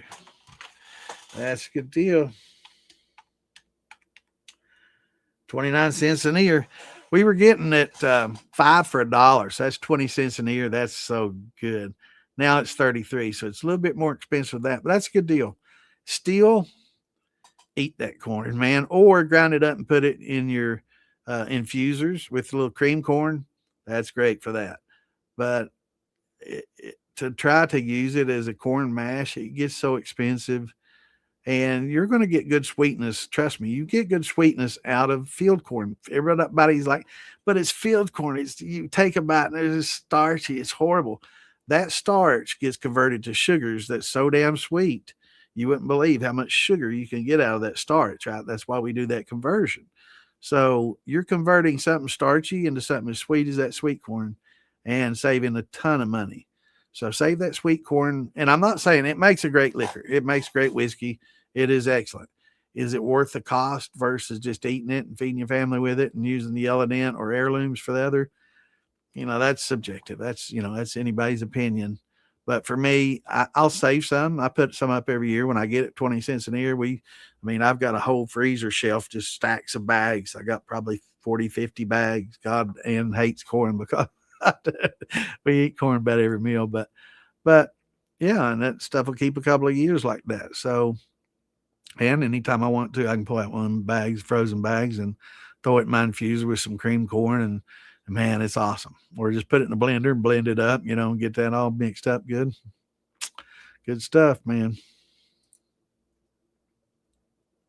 But if you have a farmer and he's like, I've already been through the fields, anything laying on the ground, what the animals don't get, corn, you can have, you'll be fighting the deers and the boars off for it. But yeah, you can, if you can get it for free, I'd absolutely use it.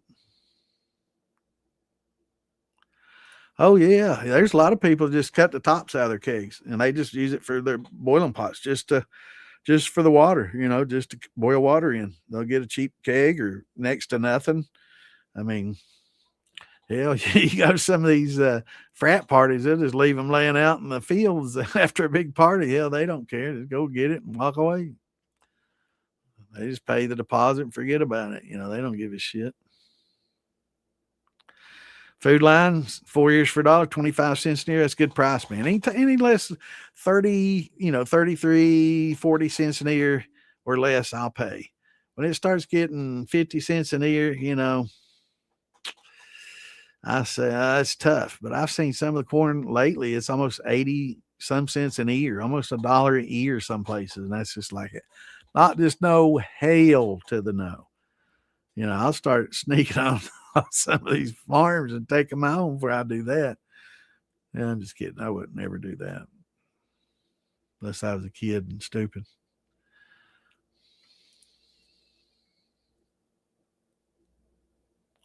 Did I have a bad taste? Probably not. If you have a column, that's something else I was going to show to add to. So if you got one of these keg steels or you got one of these bevers, you can add this to it. So this is a 2-inch, and you can get them from Phil and eBay and Amazon, but order them from Phil. He's their buddy, and everybody needs a little help, and he might charge a few dollars more, but he's what makes his podcast possible. I stream on his podcast. I stream to all his pages, and I'm an admin in his group, so I help him out any way I can. But these right here, running that deflegmator and creating some reflux and driving the proof up, you'll probably be able to take most of that off flavor off. The calm yeast, probably not so much. It's tough to get that calm yeast flavor out. It's not good, and that's why I tell everybody, you really want to heat things up, and everybody likes using wild yeast until they get calm yeast, and then they're like, "Well, this tastes like shit. How do I fix this?" And it's like, I don't know. Maybe use an airlock next time. Airlock. You don't need nothing. That wild yeast is good. Yeah, it's good till it isn't, and so is that brandy must. It's great till it turns to vinegar. I've never had none turn to vinegar. No, and you never will until the first time you do, and then you've had some turn into vinegar. So it's not if, it's when it's going to happen. So if you can take precautions, keep things clean, and use airlocks when you can. Now for grains, it's not a big deal. 3, 5, 7 days, unless you're using the yellow label Wale or whatever. You're done in a week, right? So you're not going to really have time for a lot of these things to build up and happen. It's not as much time for a lot of pH crashing and for bad flavors and stress yeast and all that. It's just, and bacteria buildups and stuff like that. It usually doesn't happen that quickly. But if it sets for weeks, then, like a fruit must does, and you get secondary fermentation, and some of your fermentations can last weeks and weeks and weeks, then you have a higher chances of calm yeast and other wild yeasts that can take over, and the acetobacter getting in there and turning it to vinegar. No problem, brother. Any questions you got? We'll help you any way we can. You cooking a keg? Well, if you got a keg, if you can find a cooler that's like a 20-gallon cooler, and just heat your water up in your keg, and then pour half of it into the cooler and pour half the grains you're going to use, stir it up, pour the other half, and stir it up, or leave a little extra to add as it, we talked about adding a little bit at a time as it gelatinizes, because it needs to gelatinize for about 90 minutes. So for example, you do 2 15-gallon kegs is 30 gallons of boiling water, and you would use that with probably 55 60 pounds of corn. So let's just cut it back to 25 and a 50 pound bag of corn. So you're going to need probably a 40-gallon cooler, and if you can get a big ass cooler like that, or do it in two smaller coolers, it works just the same. It's fine. But coolers work well. They're insulated and they hold that temperature longer. I've seen people wrap blankets around their barrels. That helps a lot too. And you can get like a 55-gallon drum and put one of your barrels in there and just spray foam around it, or throw in, plastic peanuts around it, or, insulate around it. I don't know that I'd use, like a bat insulation or anything like that, but any kind of foam or anything that you can fit, styrofoam, anything that you can break up and squeeze in there, and then, just silicone around the top to keep water from going in there.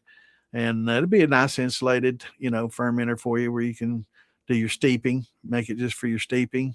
Works real well.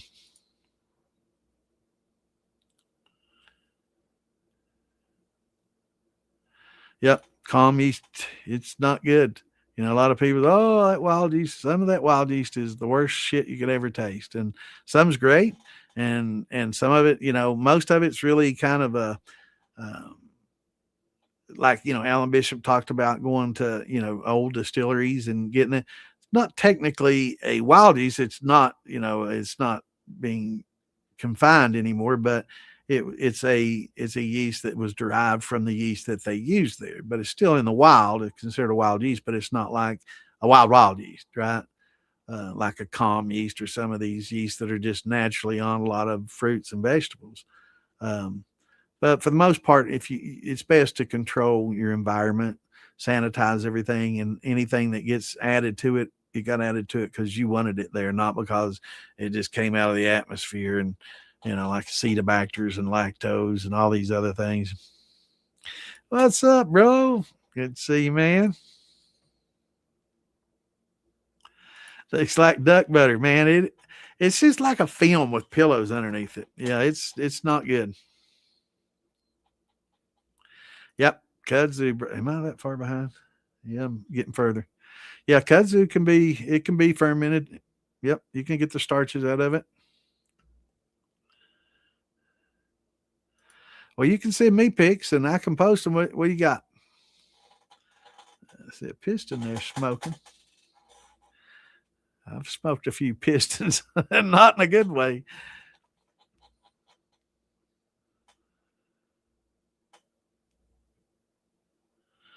Awesome, man. That sounds good. I'm glad. Yeah, you definitely don't want to use a lot of the cinnamon. Nutmeg can get bitter if you use a lot, but cinnamon can very and cloves are two things that the first time you use it, you generally use too much because you think you need more than you do of those. The first pick, yeah, that's lacto. Damn, I'm so far behind.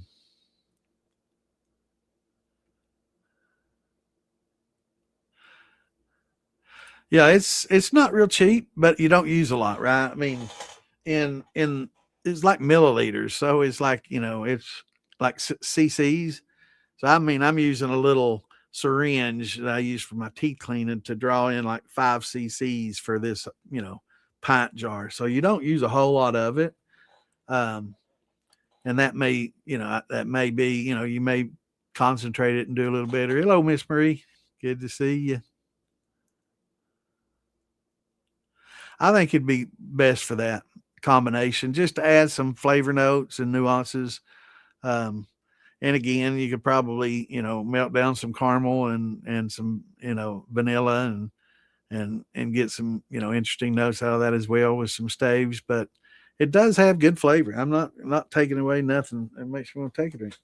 It does have good flavor, and I like what it did just alone to the 3 grain. It just doesn't have that rich oak char flavor, but it's better than just the grain alone for sure. And if you had to add any, it's better than nothing for sure. Absolutely. And I had to figure out the cost to see if it's worth it, but it does add some interesting flavor notes. I would just prefer a little more barrel char flavor. And I think a combination of that and staves would be really good. So I'm going to do that.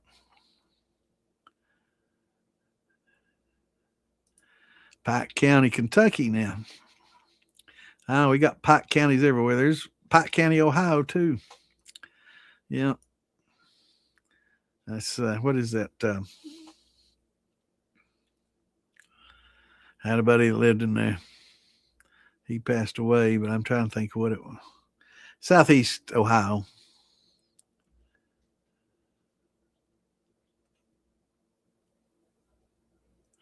What's going on, Dexter? Good to see you, brother.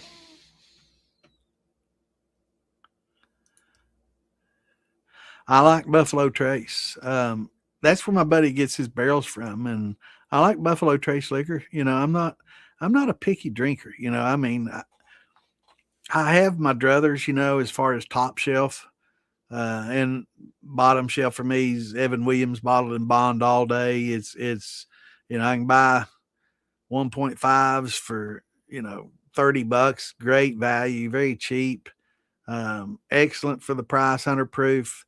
Are there better? Absolutely. For the price, I don't know. I have my doubts, but for the money, it's good. I love Buffalo Trace, makes good liquor. We've got their formula. Let's see. Wait a minute. Wrong button there. Let's see what their grain bill is. Yeah. Let me get my handy dandy magnifier out here. Buffalo Trace, char level 4, 125 barrel entry proof, 75% corn, 10% rye, 15% barley. That's their mash bill. I like weeded too, though. Like Makers and some of the weeded stuff. I like weeded real well. I like it sweet. I'm not a big rye fan, but a little bit of rye doesn't kill me. But when it's a high rye, like a 30 or 40%, higher percentage rye, absolutely not. Green label stuff, no. But I like wheat. I like a lot of wheat, and I like oats. And most of these commercial places don't fool with oats. 4 days, yeah. 3 to 5 days is a typical grain. Some of these distilleries, it's 3 days and done. And that's big, huge 1,000-gallon vats. 5,000-gallon vats done in 3 or 4 days. Yeah. And if you keep all your, keep everything right, all the temperatures, all your, variables in line and in check, it can happen quickly. And that's what they do. They want to be consistent. So consistency is as important as quality when you run, because people will drink it if they like it, right? And you want to continuously produce what they like. So as long as you can produce consistency, then the people that like it will like it. But if the consistency varies, well, it was good. The last bottle I drank was good. This bottle's shit, and if you get a lot of variances in bottles, that's not good for a commercial outfit. So it's as important to, have that consistency as it is quality, because people depend on it and they want that same taste every time they drink it.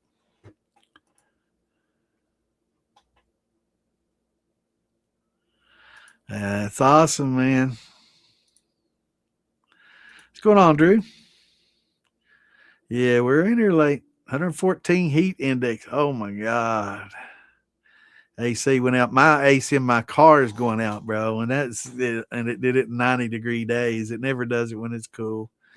I feel for you, brother. You must be out there in Arizona or somewhere around there in Nevada or somewhere, man. I got a buddy who lives out there and it's the same way. And he's like, oh, but it's a dry heat. And I'm like, yeah, right. He's like, you're right, man. It's so fucking hot. I don't go outside. Crazy. I don't like the heat. I'm a fat cold weather man. Of course, Santa loves cold weather, right?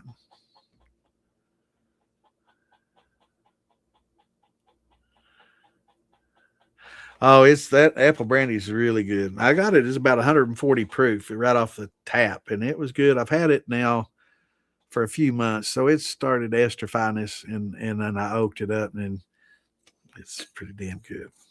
Shots, everybody. What's going on, Owen? Hello from Roseburg, Oregon. Awesome, man. Yeah, we got a lot of Western folks out here. We got a lot of Cali and Washington and Oregon. Good to see you, brother. I think got a few from out there. Thanks for joining the show. We're on here every Tuesday and Saturday, unless I'm at a festival or I'm sick. We'll be here every Tuesday and Saturday, 8 Eastern's when we start. So if you got any questions, just getting into the hobby, this is the place to ask, brother. Okay, got 40 pounds of apples. Want to make apple butter out of it to put in the thumper and infuser. Do I need to peel those and cut bad spots out? If you're using it for distillation and you're not going to eat any of it, nah, I wouldn't worry about the bad spots. Um, the peels can be bitter, so you can take those out. But I will say, 40 pounds of apples will make a little under 2 gallons of juice. So, when I talk to a lot of people, they're like, yeah, I'm going to juice all these apples and make a mash out of it. I'm like, how many gallons you plan on? Well, I got 100 pounds of apples, so I figure I'll make a 30 or 40 gallon. I'm like, no, that 100 pounds of apples will make about 4.5 maybe gallons of juice, about 20 to 22 pounds of apples per gallon. And that's pressed well. So they don't, but as an apple butter, yeah, you'll get good production out of it. But yeah, that'll work out great. Apple butter. A lot of people be like, "Oh man, don't waste that good apple butter." But also something to put into the infuser would be some concentrated juice without any water, just that pure straight concentrate. It's good and sweet and concentrated, and mix that with some apple butter for your infusion stuff, and it should work out pretty well for you. And if you want to add a little cinnamon to it, make some apple pie. And if you want to make it creamy, then your mash, you want to, add some oats to it, and that'll make it soft and give it a creamy, and then you can be an apple cobbler, right? Silovich, awesome. That's awesome. Yeah, I love me some brandy. I make plum wine, and I do make some slivovich. That's what they call it over in Western or Eastern Europe. Slivovich, very popular drink over there, and it's plum brandy. But yeah, I make a lot of plum wine and plum brandy. It's good stuff. Plum wine's really good. I love me some plum wine. But yeah, after it gets to a certain age, I make plum brandy with it. That works pretty well too. But any of my wines, like if something just doesn't turn out right and it doesn't taste good, or if it sits for long periods, most of your fruits aren't like grapes and cherries. They just don't age well over a long period of time. So you have to, after a couple of years, they start really degrading in their flavor. So then it's just time to infuse and pull the alcohol off of them. Nah, that lacquer's good, man. It'll slicken your insides up, man. That food you'll lose weight because it'll just go through faster, right? Yeah. No, I'm just kidding. I have to make sure I'm telling people I'm kidding because people think I'm serious. Kiln dried, awesome. It's ready to go.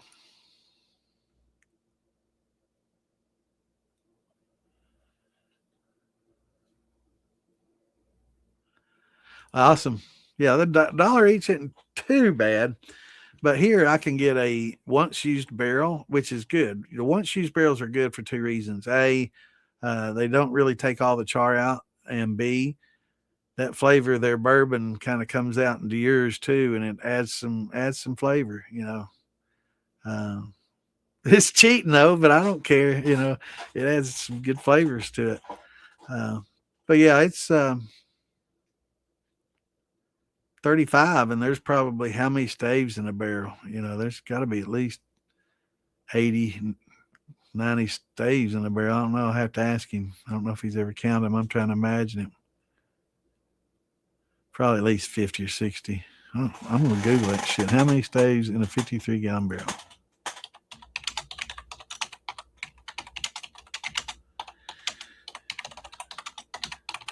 I'm guessing 75. Oh, I'm crazy. 35? Oh, I don't know, man. Those staves look fat. Those are some fattest staves I've ever seen.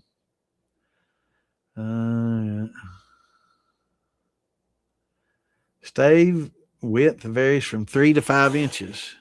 I ain't never seen no 5-inch stave. I ain't listening to Google. They're full of shit. Have y'all ever seen a barrel stave 5 fucking inches? Now that's 5 inches, right? Oh, I've never seen no 5-inch stave. That's crazy. The shit you get off there, man. Apple brandy's good.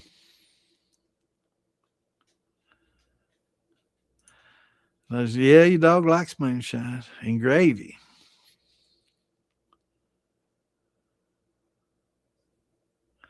Yeah, he's a mountain dog. He's a hillbilly. Yeah, I use Campton when I do my wines. Absolutely.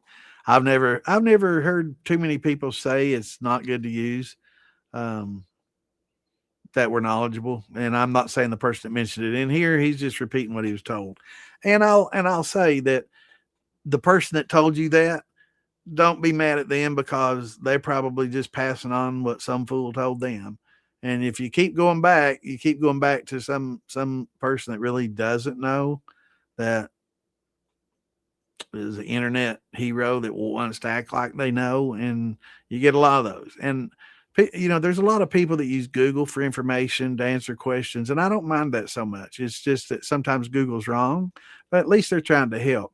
That's a lot better than just a bullshitter that's just pulling it out of thin air and just saying stuff just to be heard, and acting like they're an authority and they absolutely have no clue. And I've seen it so much, and especially when it comes to factual things. Opinions are like assholes. Everybody's got one, and that's fine. Everybody can have opinions, and good, more power to them.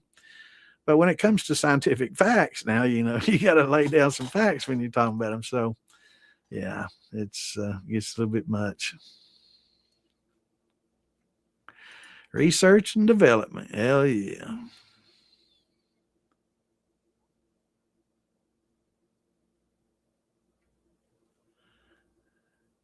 Yeah, that's the way mine are. They're in series. Interesting. Yeah, I've seen some hot water on demand, the circulation pumps. My mom had one of those on hers. She had a one of those steam shower things that you can use too. Yeah, I got to figure out how I'm going to heat up this 9,000 watt element safely.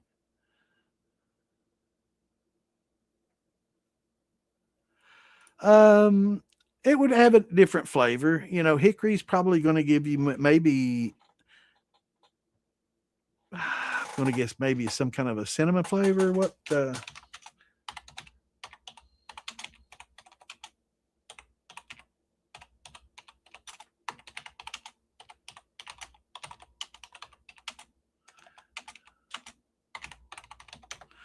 Let's see what kind of each wood gives you a different unique flavor. This is a bacon like smoke flavor with heavy, earthy, pungent undertones. Unlike traditional white oak barrels that focus on sweet vanilla and caramel, hickory introduces heavy, rustic barbecue intensity to the aging. So it's going to be a love or hate kind of thing. I probably sounds like I like it because I like smoky. Sharper, more aggressive than a standard oak.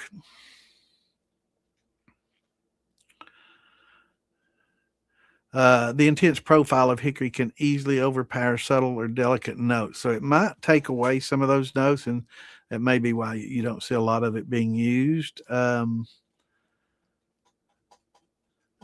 Used primarily a lot in heavy, dark beers. So I guess it's kind of good for that. But I would probably stick with oak. Now I know cherry and apple both are pretty good. I know that chestnut used to be one of the primarily ones used, and it gives a lot of color quick too. So it can probably easily overdo it as far as bitterness and tannins. But if you do use the hickory, just keep an eye on it and don't use it for as long as you would an oak. And and it's okay to use Google. Sometimes I don't know all the answers, nor do I profess to. I've never done it on hickory. I know some people use the chips. I've never been fond of that because I don't know what process these chips go through for smoking. I don't know if they're spraying on some kind of flavor that would make your grill smoke flavor better, but not really intended for human consumption, like what you would be, pretty much consuming them because you're putting them in something you're directly consuming. So a lot of these things I don't trust for that reason, and I don't recommend them for that reason. Now, like the Jack Daniel ones, is that really just a chipped up barrel staves that they're using? If so, then that'd be a perfect thing to use. If, do they spray them to enhance them? I don't know. I'd have to see the process and go there and see how it's made, literally. But staves are just fresh, kiln dried or firewood that's been stored and seasoned. Get you some white oak, cut those ends off like we talked about to get rid of that bar lube, and then cut them into small pieces, char them up, or just buy them. A lot of people, go through all that, buy firewood, buy, cut and char, when you just buy staves and or buy, the shavings and the tea bags off Big Beard and Steel Wheel, spend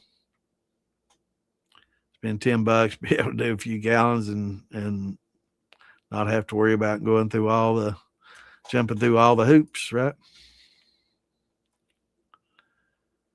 That's awesome. 20-gallon copper. That's perfect, bro. That's 20 to 30-gallon copper is a perfect little still, man. A lot of people consider hobby stills, the upper limit's around 30 gallons. I say 50. Sometimes people don't run as often and they drink a lot. So, but there's a certain cutoff where it's generally definitely, but like in Missouri, you've got 100-gallon a year limit, that's 25 runs out of a 15-gallon keg. That's a lot of, that's what, 25 runs. That's what, once every 2 weeks, 52 weeks, it'd take a lot of running.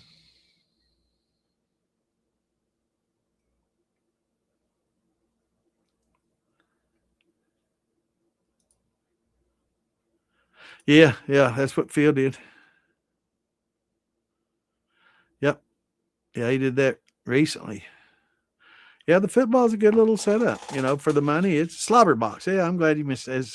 I always called it a puke pot, but a lot of people called it a slobber box too.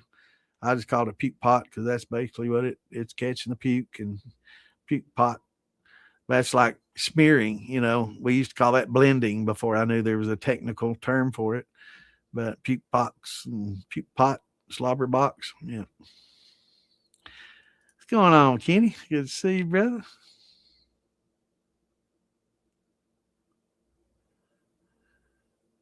That's a good deal. And you can get the bulkhead fittings, right? And let me show those to people that don't know what I'm talking about. You can get this and put on that bever, and that's why I like pictures. They're worth 1,000 words, but you can get that. It's kind of upside down, but you can see it's got a silicone gasket, and on the bottom is where your 2-inch tri clamp is. This is 1.5 inches, but it comes in 2 as well. I just got this for the picture.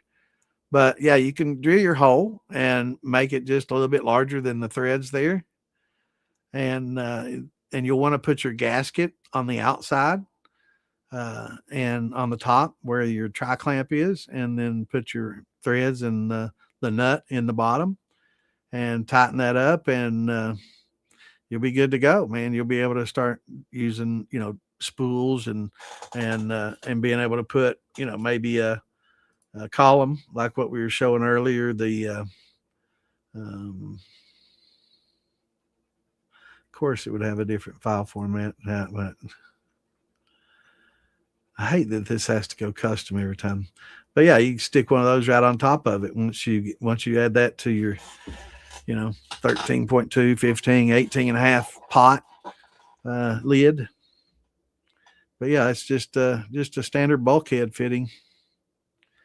Tri-clamp bulkhead fitting. Works great. I wouldn't recommend these for the heating elements. I'm not sure how well that gasket is going to deal with heat. Maybe somebody that has one can correct me if I'm wrong. I would probably prefer it to be welded in. But if somebody's used this successfully and not had any issues, let me know. But yeah, that's just an option, and eventually you're going to have to fix, the 3-pot anyway, because those gaskets that go out of the plumbing on the top, those will break. They're easily broken. If you over tighten it slightly, snaps. Under tighten it, it leaks. Over tighten it, it snaps. So that's kind of fucked. So yeah, there's a lot of things to replace on those, but for the money you're getting them for, it's not bad, right? You spend $100 on a 10-gallon pot with a couple of small pots that you can use for other things. But yeah, it's not a bad deal. It's just that you're going to have to do some work on it to make it work well. I'm glad everybody chimed in. I never can remember slobber box. I called it a puke pot salon. I never.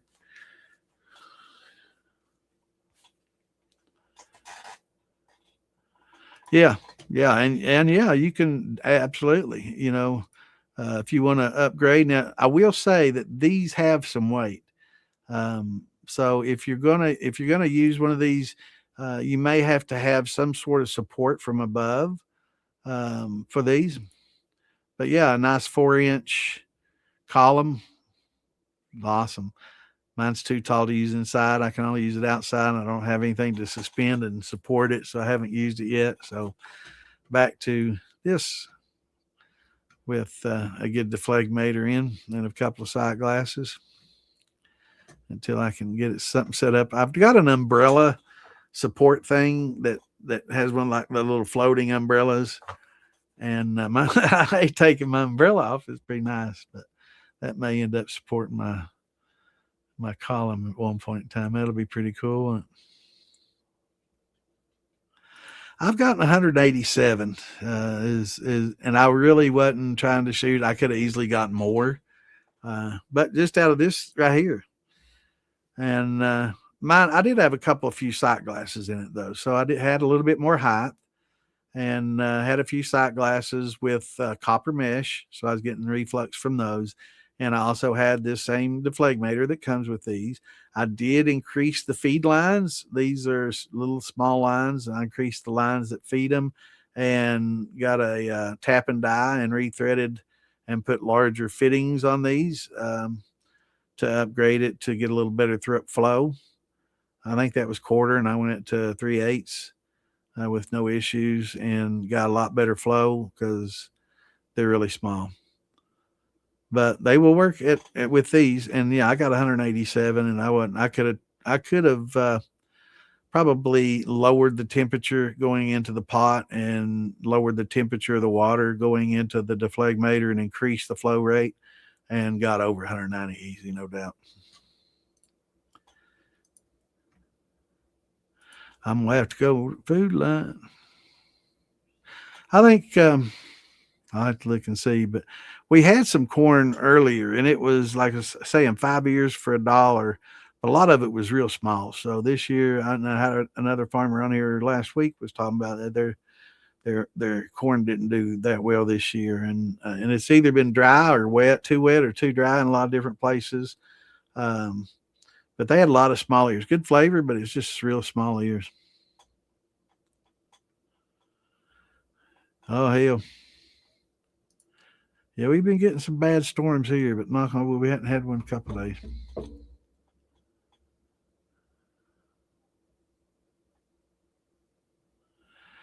Yeah, it's a fun hobby. It's great. Making beer and wine is a lot of fun too.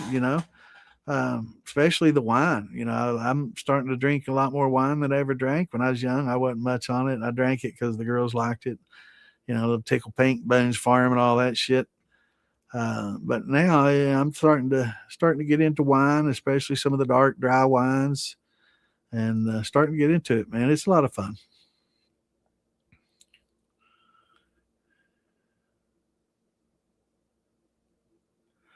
I love whiskey helmets. Whiskey helmets are great. You get that proper amount of reflux and keeps the proof, up there. Um, and the flavor profile, so it doesn't get the proof too much, and it helps a lot of flavor. The helmet, if you notice, the lin arm comes out of the middle, and you have a lot of void at the top that allows a lot of that to reflux. But yeah, it's a nice. I like the helmets and the horse heads. Yeah, I got a couple of those columns. For what you spend on the column, if you buy those parts separately, it's going to be almost $200, $220, $230 to buy the parts separately, for sure. So I got a couple of them. That way I'd have all kinds of elbows and spools and an extra, the way it's a lot of times the way I set mine up, I'll have two condensers and I'll use valves so I can go off one, like coming up out of the still, I go into a T, and on one side I can go directly into a condenser and strip, and or just strip the heads off and then close that valve and then go to the other one and run hearts on the infusion side. So that's kind of like my bypass that I created, but it's a little easier to use. So there's a lot of different things, a lot of different ways to plumb it. I'll show some pictures here one of these years. I don't have them on my PC. I need to transfer them. I have them on my phone. Let's see. I don't know if y'all can see my phone or not. It's hard to see. I'll have to transfer those. Let's see if I can do that right now real quick. I'll show you what I got.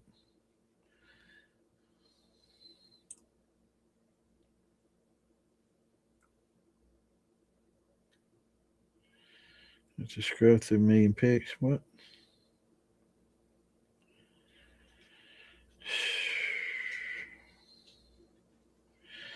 Man. Yeah, it'd take me a while to scroll through all this. It's getting late. I don't want to have to go through a million pics. Let's see. I thought it'd be easier.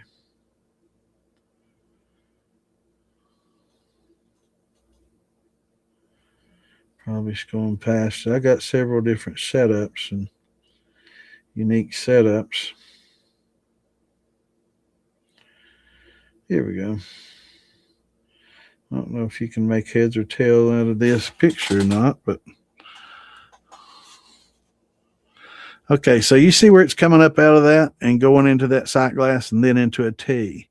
So on the right side, it's going into a condenser, and I can strip it straight into that jar, right? And on the left side, I can open up that valve and go through that pipe, and you'll see at the top it's open and I have a valve up there that I can infuse in. That's an inline infuser. So all that pipe is basically my infusion flavor chamber, and that's a condenser on the far left. So it looks better when you can see the picture in focus and enlarged. I'll try to put them on there so y'all can see it and explain some of the different setups that I do. But yeah, it's Weber. Yeah, it's 18 and a half.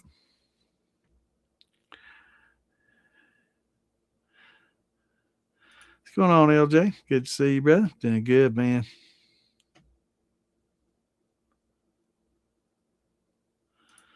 Got a batch of pickles with corn yeast going. Interesting. So you fermenting the pickles as a. I know there's a lot of good fermented foods. It's something maybe we'll do someday talk about, but there's a lot of really good benefits to a lot of these. What the hell did I do with my drink? There's a lot of benefit to gut health for a lot of these fermented foods.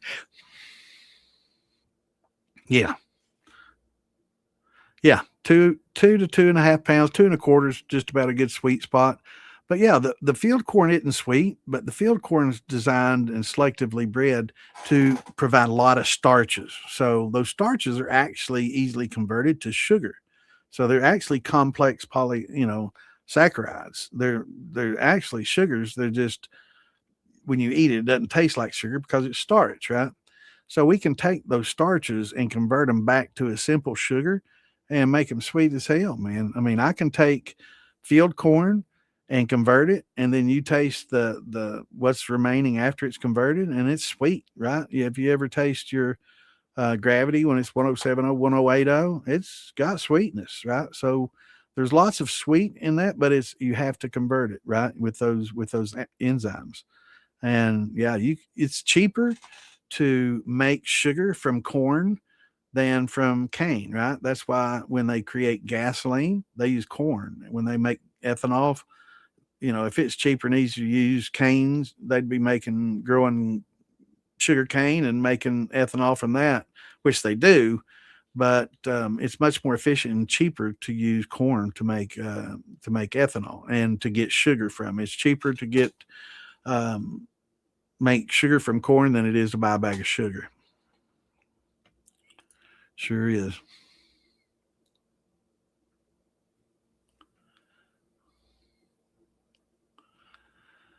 Yeah, boy. That's a good place to get them. Best yeast, there's no best yeast, but it's an opinion thing. So it's different yeast. I think there's maybe probably might be a technically not a best yeast for anything, but there are yeasts that are definitely preferred for a lot of things, like a blue, like we talk about blue yeast for a tequila or a distiller max. Now we find out that it's good for tequila.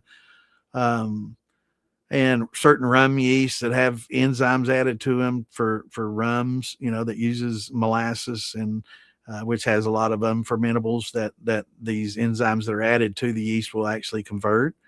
If you didn't want to convert, I'd say Wale would probably be one of your better yeast to use because it'll do the converting for you. But as far as like whiskey use, I would say most people that's used a lot of the Quebec yeast say it's best. And, if you want to determine best on how many people, out of 100 say this one, I would say probably the Quebec is going to rank highest if they've used it. So you're not going to get a lot of people say Quebec yeast is the best because not a lot of people have used it because it is kind of expensive. But those that have used it will swear by it. And you kind of have to go on what they say because most of them that use it are pretty have been at it a long time, and so you kind of got to take their word for it. So Quebec yeast for like a grain would probably be better. Um, and then some people say, "Oh no, good old Fleischmann's, man, it's the best," because they like that taste. So it is kind of speculative. It's to what flavor you like, but if you were to blind taste test and try, I would say a good Quebec, would probably get more for a grain fermentation, and for a brandy, a lot of people say it's trash. It's not that great for that, and they would prefer maybe a wine yeast, and a slower fermentation and lower temperature fermentation. So it's pretty speculative, and it would be definitely depending on what you were actually fermenting. So if it were sugar wash, you know, who's going to use Quebec for that, right? But I would say there's a good yeast, good, better, and best for most all. EC 1118 is probably one of those that's not best at anything, but good or very good for most everything. So if you had to buy one yeast, I would say EC 1118 would probably be one of the ones that I would choose if I only could buy one to do everything. And I wanted to make wine, champagne, beer, and gin and vodka and whiskey and everything, I would probably go with an EC 1118 if I were only going to buy one. But yeah, it's going to definitely be based on what you want to ferment. What's going on, Scott? Good to see you, brother.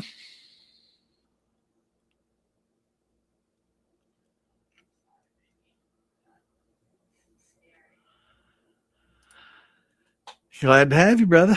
I thought I'd seen you on here before, but definitely welcome. CS, all right. I'll try to remember that. I'm gonna call you LJ though because of that name, but CS. All right, I'll try to remember. What's going on, Miss Marie? I'm sorry I'm so far behind right now. Lord, I'm getting worse. What's going on, O'Sheen? Good to see you, brother. No, I haven't, but I definitely want to. I know Doug. I mean, we're not like tight chat buddies that chat all the time, but I know him. He's a great guy and makes good liquor. I've tried his stuff, but I've not been to his place yet. But definitely a place that I want to. I don't get out and travel a lot, man. I'm kind of a hermit, so getting me out to a festival is like pulling teeth. But there's a few I go to every year, but I really don't get out like I used to. I don't run and get out. I'm a hermit, man, by heart.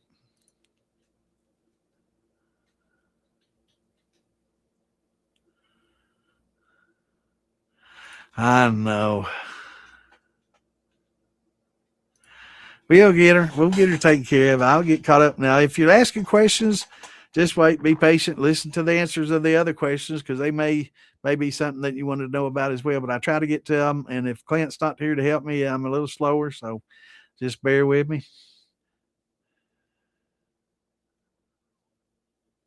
That's right. So I mean, if what you get, I mean, but you got a 20-gallon copper, man. Of course, you got some good coming out. Yeah.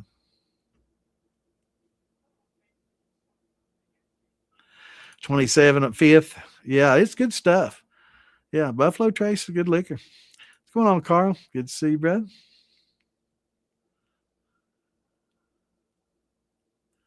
No, the happier the yeast. Now, I will say some people, some advanced distilling will put subtle and specific stresses on yeast to get unique esters and to create ester production for something that they're targeting that they want a high ester production for, which is basically more heads. Some people say, "Oh, why am they holding somebody do that?" Well, it's a technique to get more esters that esterify into flavors over a long period of time. These are people that age. We, as mostly shiners, we drink straight off the tap or within the first week or five. So we don't really ever get to experience esterification, like it's meant to. But yeah, some people try to stress the yeast specifically to get specific esters built up. But for the most part, yeah, it's best to keep them happy as possible because that's fewer off flavors and fewer headaches and fewer issues and balanced organic acid production. No, consistency is extremely difficult, and that's why you have to make it like a science laboratory. That's why when these grain trucks pull into these big distilleries, they'll go right into the middle of the truck and they'll pull out just 5 little grains of corn and they'll test the moisture content in that. If those 5 grains of corn have more than a 16% moisture content, they send the whole truck off. Nope, refuse. So yeah, and you have to be very precise. Storing the wet corn, of course, is going to mold up on you before they can use it. It gets moldy and has to be a certain, dryness, or else they're not going to take it. But inside, temperatures are exact, pHs are held to exacting. It's a chemistry lab, right? And most of your bigger distilleries, it's all computerized. It's all done by computers, and you've got sensors, and anytime your pH gets low, it'll automatically kick in, something that opens up a valve that allows some citric acid water flow in, or some whatever they're using to increase the pH or decrease the pH will flow in, and it's more automated, right? And it's exacting.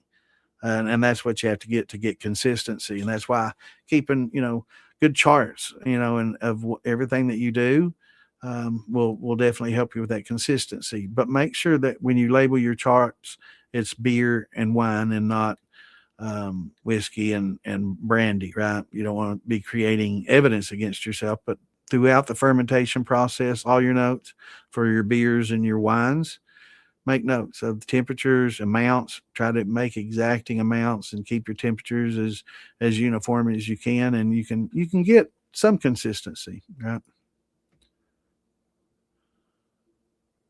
No, I'm close, but no, we're right next to Pike County, Ohio.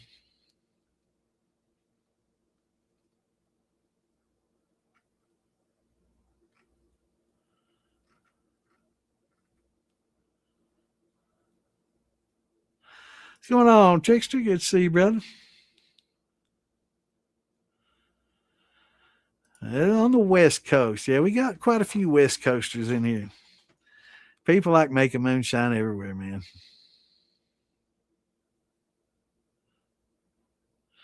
Medium well.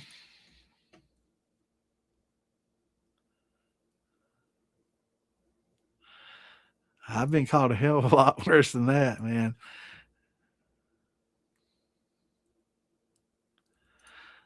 Wheat and malt barley. Malted wheat has a higher diastatic than barley malt. I love them both. They're great. I use a lot of wheat, and I use malted barley and malted wheat both. I malt my own wheat because I can't find it malted, and I find it cheap as dirt. And it's easy to malt. But yeah, I love me some wheat and barley, but I still when I do use it, I'm still using enzymes, even though that I'm using all that malt and generally have a high enough diastatic. But I will say using the liquid enzymes that we're using now, the high temp and the liquid glucose, enables us to use, like what we were talking about earlier, all the chocolate malts, all the Munich malts, all these different malts, that we were talking about earlier. Uh, Yeah, that Charlton was talking about. That's who it was that had all those. So when you use a lot of those, you don't have to worry about diastatic anymore. When you got the liquid enzymes, you can just use whatever malts you want, and you can use a two row instead of a 6 row. And go for flavor instead of going for diastatic. And when you go with those 2 rows, you have so many options of flavors, right? That he's talking about. Um, so yeah, I mean, some people love, a malt. Some people don't like the malt flavor, and they prefer, unmalted, just straight. Some people don't like it even cold filtered, or some people prefer cold filtered. So there's just so many preferences. But yeah, I like using especially the malted wheat. It softens the wheat and gives it a sweet flavor. Doesn't get too grassy. Yeah, it's great.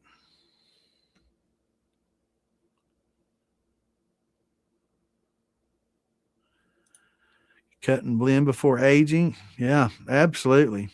Yeah, definitely. And when you do your cuts for aging, it's going to be different than your cuts for just drinking, right? If you're making a white dog to drink, bottle and drink, it's hearts, right? You're going to want hearts because you don't want the heads and the tails in there because those don't taste very good. But for like aging, let me show you the chart. So for aging, you can sneak a little bit into your heads and sneak a little bit into your tails, and the esters in those heads and some of the oils in those tails and some of the acids that you have in the distillate will estrify. And the esterification process, read about the esterification process and some of the phenols and polyphenols and flavonoids and other things that those create.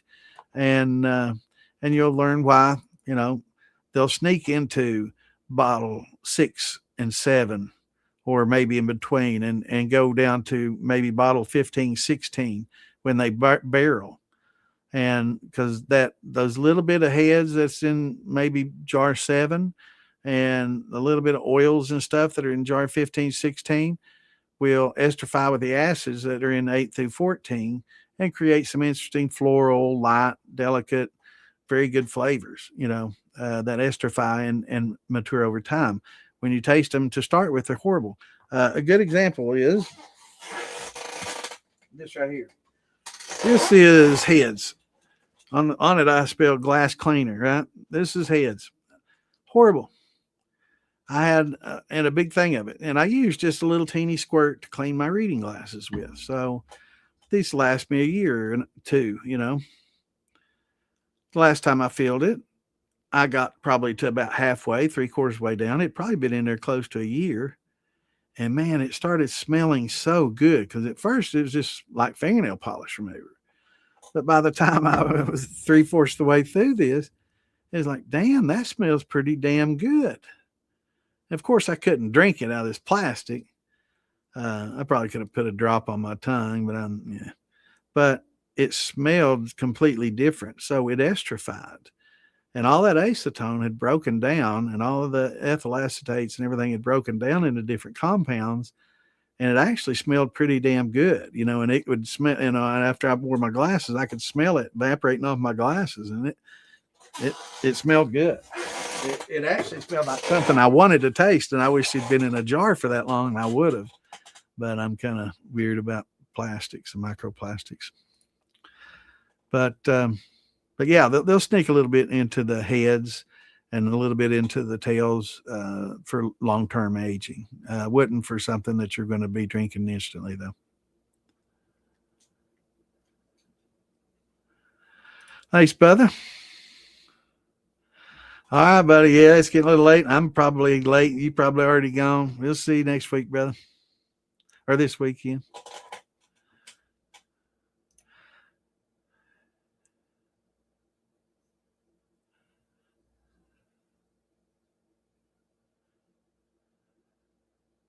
Yeah, that would I don't know. It's good in a way and bad in the other. I'm a capitalist, and I don't like heavy government intrusion.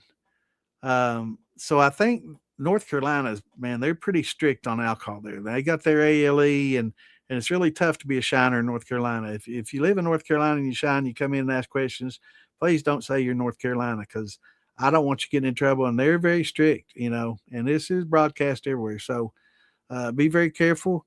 But I don't like the government controlling and taking control and price fixing things like that. I mean, it's good if you can get pappies for $3, but at the same time, it really doesn't reward excellence. It doesn't, reward people that produce a better bottle versus somebody putting out a mediocre bottle. And I don't like that government control where, when you're a distiller and you run under that control, they buy all your liquor off of you, which is, I guess, kind of a good thing, but it's not when they set the prices and you've got a lot into making it. And it's like, well, I plan on selling it for more than that. Well, no, this is what you can charge. Yeah, I don't like that, right? I mean, I know that I just don't like it. So I don't know. It kind of, I don't know, it avoids monopolies, that's for sure. But I'm kind of mixed on it. It makes it real tough for a distiller, though. And they buy everything that you make, but you have to warehouse it. And if you sell anything individually, you have to report it and go through all this paperwork and pay them for what you sold of yours, right? Instead of just paying the tax on it, you got to pay them, and then they'll pay you back the profit. And in some states, you even have to warehouse your own. You sell it to them, you warehouse it, and then ship it out as it's needed, but you pay for it as soon as you make it. And it's just weird. Every state's different, and I think what we need to do is nationalize these rules and get rid of a lot of this state control, and create home hobby distilling, make that legal, and for legal distilling, probably make it less hoops to jump through and more safeguards and a little more transparency, so they can get taxed properly and not avoid taxes. They worry about that. But that was the whole premise of the home distilling at home thing. A lot of people think, oh, they just passed a law we can distill at home. No, yeah, that was for legal distillers. Legal distillers could not distill at home until now. And they said, oh, we can't tell them they're evading taxes and they're making more liquor than they say. And they're like, well, every home business could, Susie, bread maker could be selling more bread out of her house than we thought about. We don't know how many muffins she's actually selling. We have to kind of take her word for it. And it's going to be the same. So we can't make home business illegal, and so, they lost that case. But so now legally, you can legally distill from home if you have the permits, right? So, but yeah, but that'll be good to drink cheap. Enjoy that Buffalo Trace. So I like it. It's good liquor. But I like a lot of different liquors, man. I mean, there's so many of them. And there's ones that I don't like, like most of the green label stuff I'm not real fond of, but I mean, I grew up drinking early times, so I can drink about anything. Kessler. So I can drink about anything. But I don't like a lot of the when I was younger, I didn't like a lot of the sour mashes, and I didn't like a lot of the high rye stuff.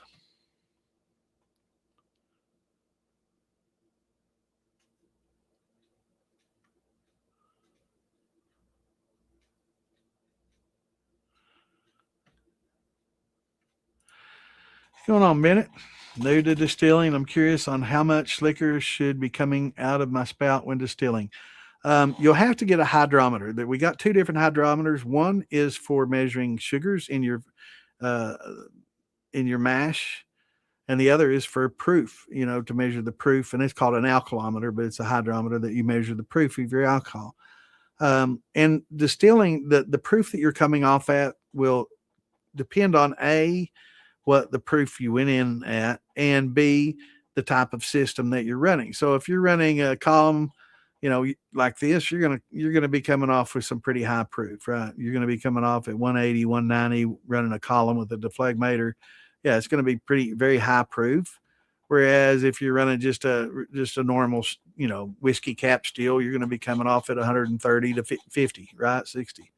So it depends on the equipment and really the proof of the mash. If you go in with just basically water with a little alcohol in it, it's going to be hard for the distiller to just pull what little alcohol's in there. So you're going to come out with a lower proof.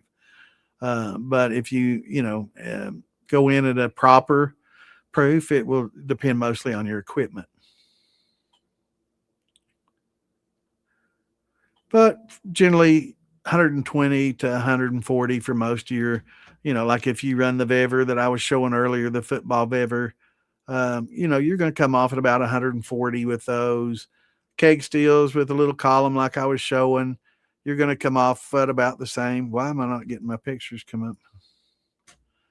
You're going to get about the same, So unless you run a lot of cold water through that. So if you have like a keg set up, wow, this is laggy. Your browser's having trouble sharing your video. I didn't want to share a video. Okay, I was just wanting to share a picture. That was very laggy and weird. That was weird. So anyway, if you got a column like this, you can come off anywhere. If you're not using that deflegmator, that's right above that little sight glass, you'll come off at about 140. If you run cold water and circulate it through that deflegmator, you can come off as much as 185, 187 I've gotten. So, it just depends on your equipment and how you're running it. Now, if you run just straight through a little whiskey cap and a traditional steel, see what pictures I got. Just a typical. I don't even see any. I have to look elsewhere for those pictures.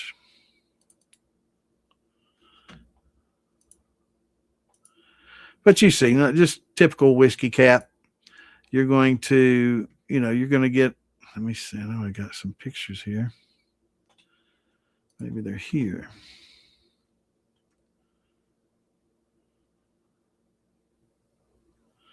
Yeah, I see a lot of these I need to move, but I don't see any. But anyway, with the traditional steel and the whiskey cap, I don't want to I'm getting lazy. It's getting late. I don't want to pull up pictures. But if you have like a regular whiskey cap, with the cop, the lint arm coming out, you're going to get about a 140, 150 average, in those. If it angles up, the lint arm angles up, it's going to be a little higher proof because you're going to get reflux back. If it angles down, you're going to get a little lower proof because it doesn't have that reflux. So again, depends on the equipment. But either way, you're going to need an alkalometer or a proofing hydrometer. That way, you can proof your alcohol, to 80 to 100, 110 proof, whatever you like. You definitely don't want to be drinking real high proof stuff. It's hard on your organs. Wow, Southern North Carolina. That's crazy, bro. That is hot, hot, hot. That's crazy hot. I thought you was talking about Arizona. I got a buddy lives in Arizona, and that's what they're getting out there, man. And I can't imagine the humidity you get North Carolina with that kind of heat. That's crazy. Man, that just makes me want to turn the damn fan on. I'm just getting hot thinking about it. Might be that liquor I'm drinking too. But it's about time for a shot of that brandy. We're about 10:30. Yeah, we're gonna have to wrap it up here soon. I'll try to get through all these questions before I do.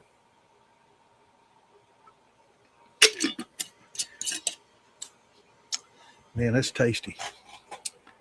I like apple brandy on that wood. That's good stuff. Yeah, man, I can't imagine, bro. My car and my AC went out in the 90s, and that's like, holy shit. Yeah. The hickory, you definitely don't want to overdo it, and it can give some interesting flavors. I like the sound of that bacon. It might be something to go with a fat wash. So that would be something, but definitely keep an eye on it, right?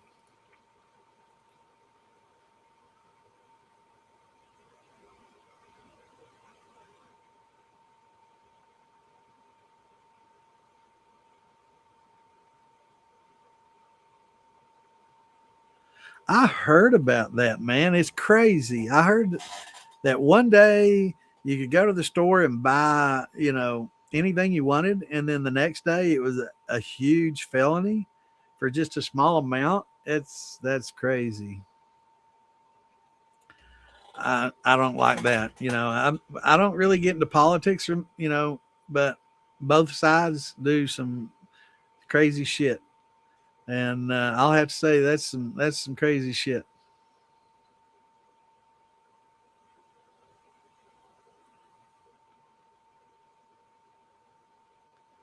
And you think it was all because a lot of the distillers got in? Because I do know that places where marijuana is legal, all of a sudden there's less need for a lot of pharmaceuticals and less need for alcohol. But I think that's also a trend amongst the young people too. I think they're just drinking less. A lot of distilleries, are starting to, cut back way back on production and stuff because of the changing taste. A lot of the young people that are still drinking, they like basically a vodka with lots of flavors. So they like a clean, no flavored alcohol with lots of fruity flavors and lots of other flavors on top of it. I'm not saying it's right or wrong. If that's what you like, you like. But that's what a lot of them like these uh,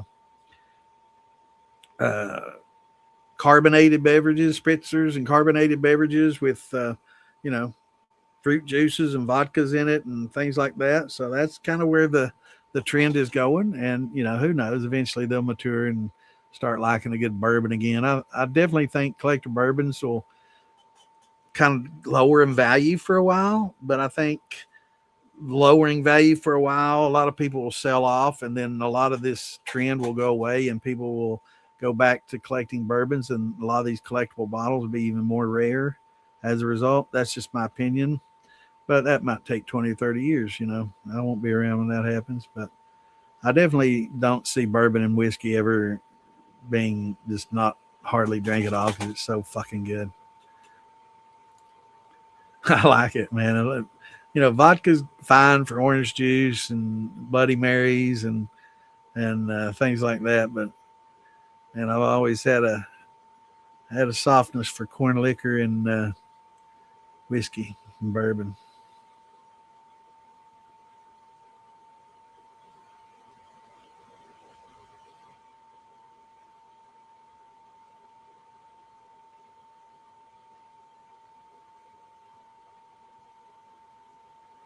Yeah, actually, the football still. If you're on an extremely tight budget, um, the keg and the column's probably going to be one of the cheaper ways to get into it, or that Vever football steel.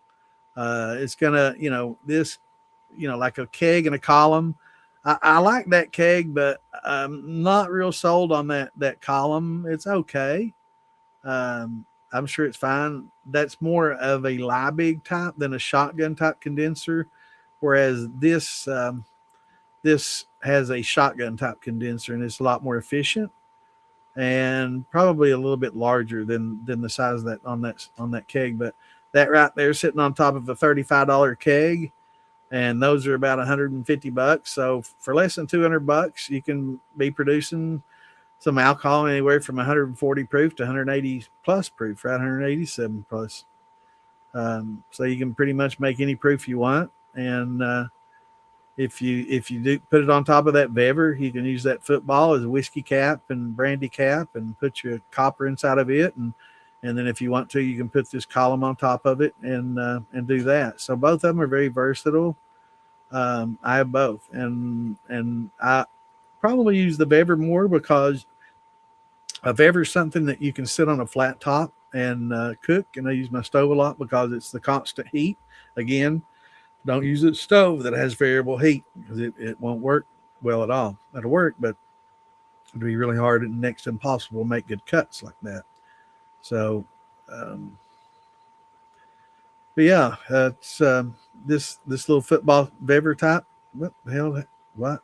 How did that happen? I tried to add a picture and it took mine down. That's just crazy. That's crazy. That's even crazier. All right, we're back.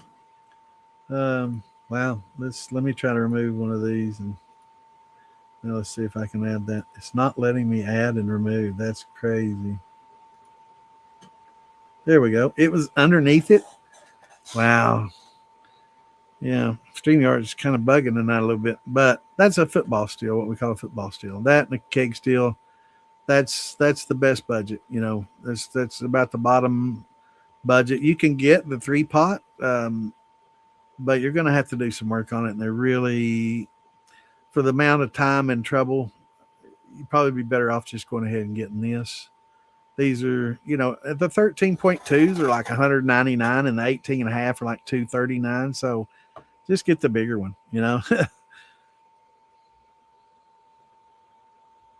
But yeah, that's the way to go. Either that or a keg for a bottom for a budget. Yeah, that's definitely the way to go.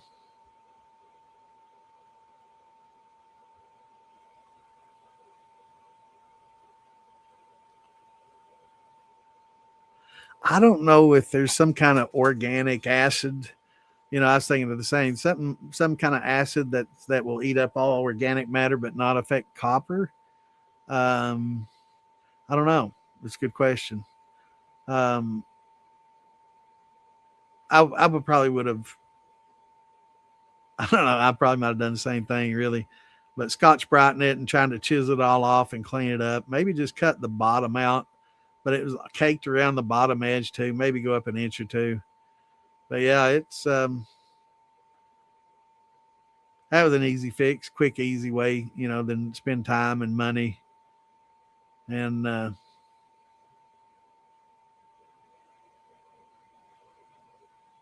but I don't know. I'm sure there's some sort of acid that would affect organics that wouldn't.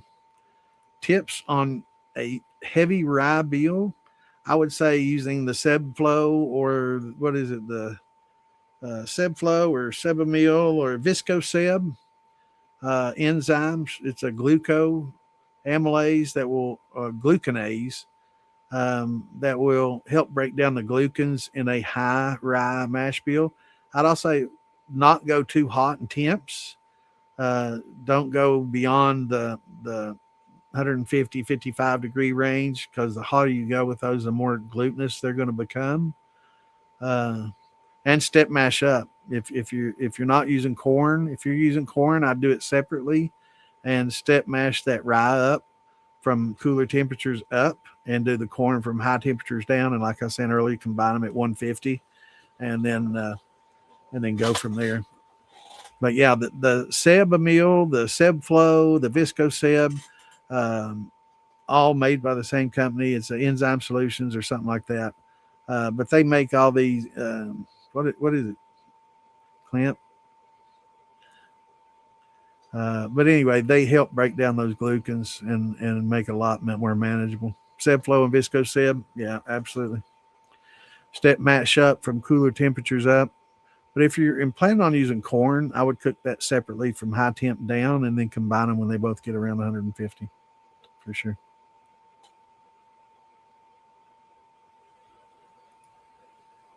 Well, I mean, you can get like I say, the keg's pretty cheap, but yeah, it's not real cheap. You know, it's of course unless you find a fraternity, you know, leaves it laying out in the field after they have a party, you know, you can find that for free. But yeah, about $150 for the column, and you can be in for around 200. Um, you can buy one of the 3-pot Vevers for around 100, but you're going to be throwing money away because it's going to take time and money to make that more efficient to work real well. And by the time you do that, you could have made another $100 and just gone ahead and gotten what's going to be much better to start with. You got the benefit of somebody telling you that. A lot of people just go out and they buy that 3-pot because it looks cool. The commercials say it works. You got a few people say, "Oh, it was great. It's the best thing ever." And then you get it and you realize that the slobber box or puke pot um, really is just that, not a thumper. That the condenser is way grossly undersized, and you'd basically have to put frozen water in there to keep it efficient, and that's hard to do. And it's just not what you want. So you're going to end the gaskets suck that hold the plumbing in, and you got these stainless flex lines that don't work well either. So it all adds up to not working real well and having to replace a lot of that stuff. And in the long run, probably been better just to spend a little bit more money and eliminate the headache and have you a football steel that you can use straight off the get go. Uh huh. Lyra, what are you going to use a flute?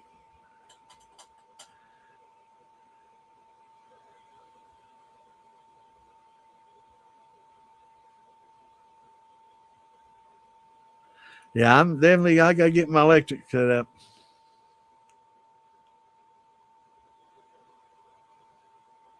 Oh yeah, yeah. I mean it. I used to use a pressure cooker, that I got for next to nothing.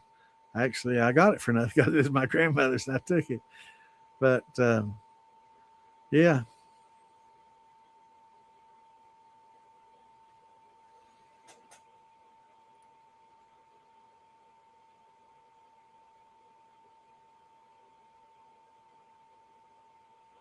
yeah, and that's absolutely what you want to do because you'll definitely save money in the long run. You won't make the same mistake that.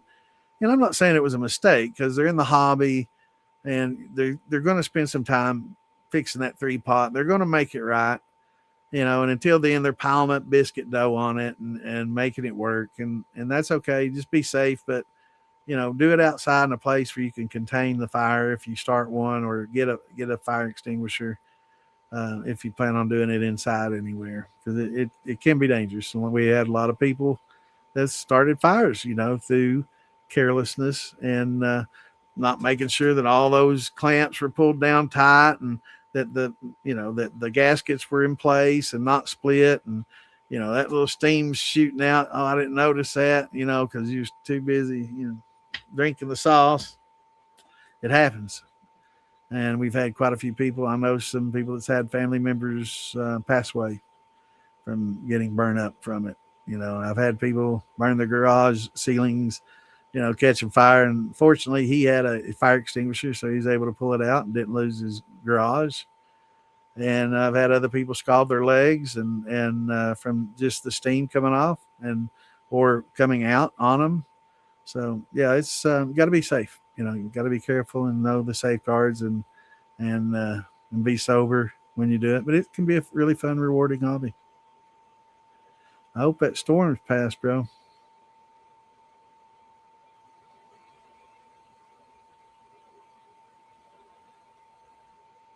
Yeah, a lot of people chase the proof. That's one of the biggest mistakes you can make, unless you're making vodka. And then, of course, for it to be technically a vodka, it has to get 190 plus proof. But other than that, chasing the proof just to piss the farthest, to brag, oh, I got 187, I got 192. you know, Unless you're making a vodka, that's really not a bragging right? So once you get past that, you'll realize that, coming off that tap at 140, is fine, and proving it down to about 110 to 25 or 30 to barrel entry is fine, and a lot of your, brandies, little attenuation sometimes can be better than low proof. Low proof, a lot of times flavors get muddied, and a lot of times if you run it a few times and on that third run, you're coming off at 130 or 40, it's very light and delicate as opposed to a first run 40, right? So there's a lot to learn, and a lot learning by running. You can come on here and I can talk till I'm blue in the face, but once you start getting experience, you'll see what I've talked about, and you'll learn quite a few things on your own as you go, and that's the best. That's the best teacher, is experience. Yeah, yeah. See, I originally designed a bypass for the thumper system ages ago, and everybody's using it now. But there's other ways of doing it, and if you've got a couple of condensers, you can run the tea and go one side condensed strip. You can run a whole stripping run that way, pour it back in the pot, and strip off the heads, throw the valve, and open it up on the other side, and infuse and go into a thumper, an infusion jar, and inline infuser, whatever you got. And it's just another way of doing it. It's a diverter basically. Instead of a bypass, it diverts it, so you can divert it one way or another. And it's just diversion technology. And I didn't come up with that. That's been done for a long time.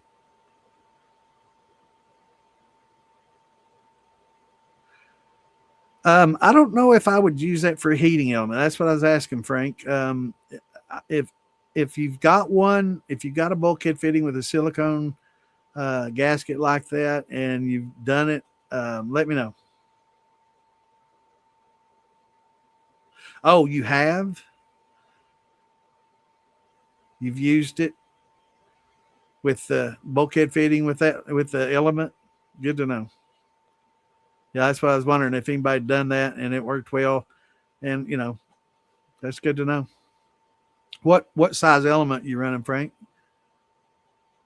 I'm just wondering if a 5500 would be as good, safe as a 3500 or a 2000. I don't know. But that's good to know. I guess most of the element would be in the liquid, so it's really getting cooled instantly. Man, I got hiccups. I need to have a drink.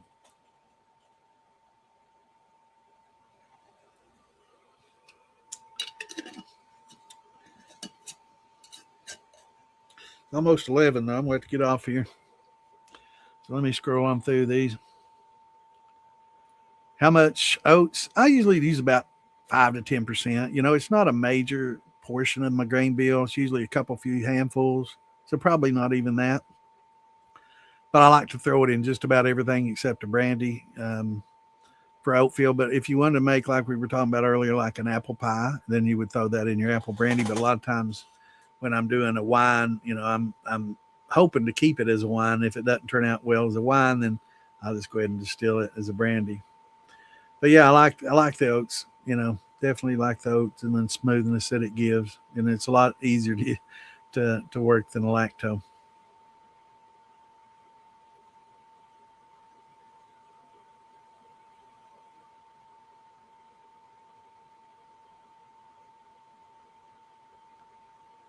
Beaver pot. Yeah, he's got him one of them beavers. He's using that auto correct too, ain't he?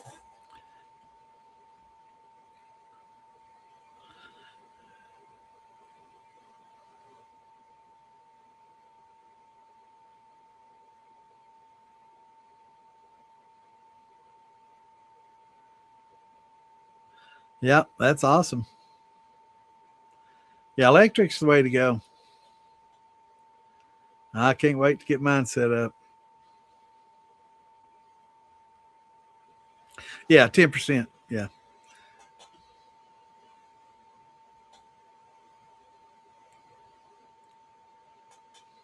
Yeah, I've had a lot of people say the same, and really boil water with. That's why I got a 9,000 watt element.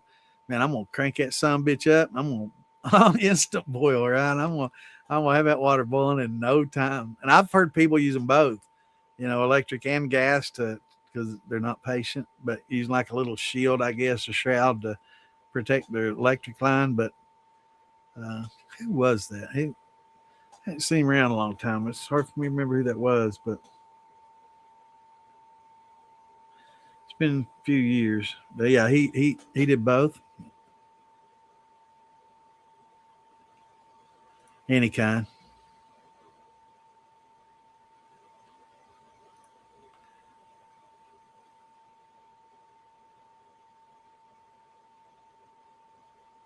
Yeah, I will say the malted. I agree. Yeah, the malt, any kind, but malted will definitely give you a little bit different. What's going on, Stevie? Good to see you, brother. Man, I appreciate you offering up that oxygen setup for Shadow. Oh yeah, definitely. Since the word's out, um, our buddy Shadow, he comes on here a lot. He's been with the community and the family for a long, long time. He has twin sons. One of his sons has a Pompe disease, and it's a disease. It's not like diabetes, but it is a disease where you have trouble dealing with the glycogen in your body, and your body can't produce the enzymes needed to metabolize it, and it's a very rare thing. And his son's not doing well, so let's keep him and his family and his son in our prayers.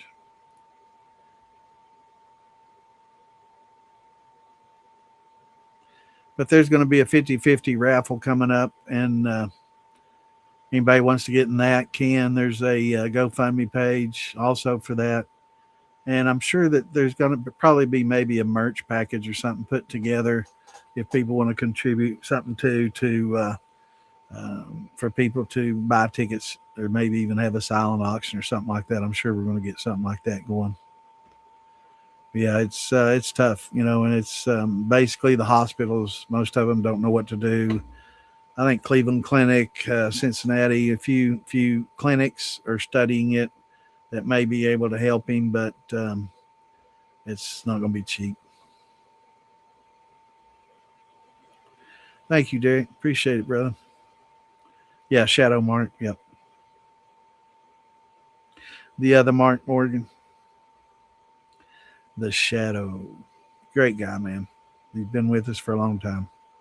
And he comes in here from time to time. He may be listening now. Hope he is. Prayers to you, brother. What's going on, Brian?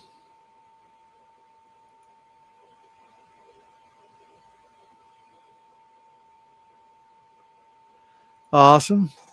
Yeah, Doug's a great guy, man. He's chill as hell. He's a good guy. I'm definitely going to make it over there one day, and I'll let everybody know when I do. Are you out here, Owen? All right, brother.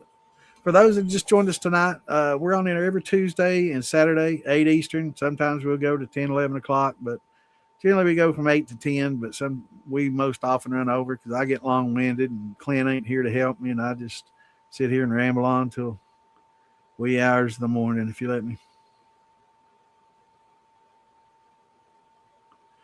Nah, white lightning is white lightning. Corn moonshine. Well, I'll say moonshine can be anything. It can be just a sugar shine. It can be made from molasses, sugar cane. There's so many things that moonshine is technically an untaxed liquor. Um, so it'll have many sources of many types. Traditionally, it's been corn liquor. So a lot of people associate moonshine and corn liquor as being the same, but technically, moonshine's anything that you make at home that's not taxed, right? Uh, so it can be a moonshine gin, a moonshine vodka, moonshine tequila, moonshine whiskey, whatever. But traditionally, it's been a corn whiskey, corn liquor.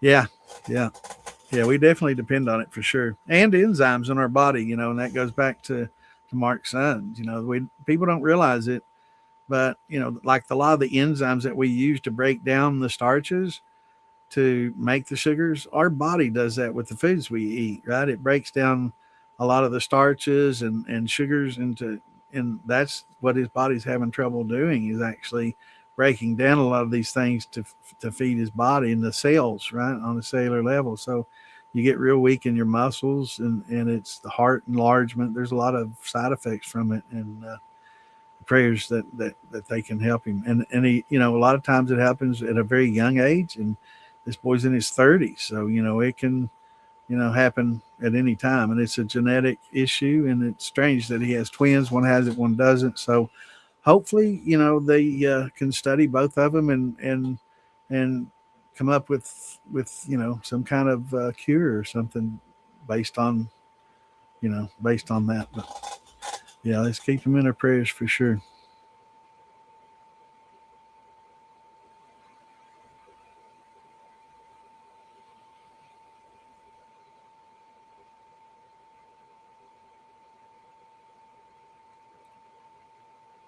Yeah, yeah, they control it. And I think that's crazy. I think it's extortion too. I think it's government. It's the government overstepping its bounds by far. Our forefathers would have been like, "Oh, you got to be kidding me, man! That's just no way. Way overstepping their bounds."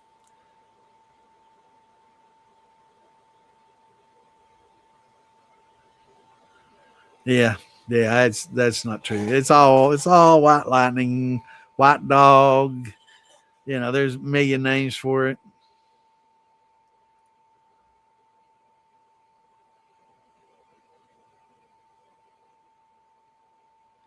Yeah, yeah, it has to go through them. You can't sell it directly. Yeah, it's fucked. I would never go there to open up anything.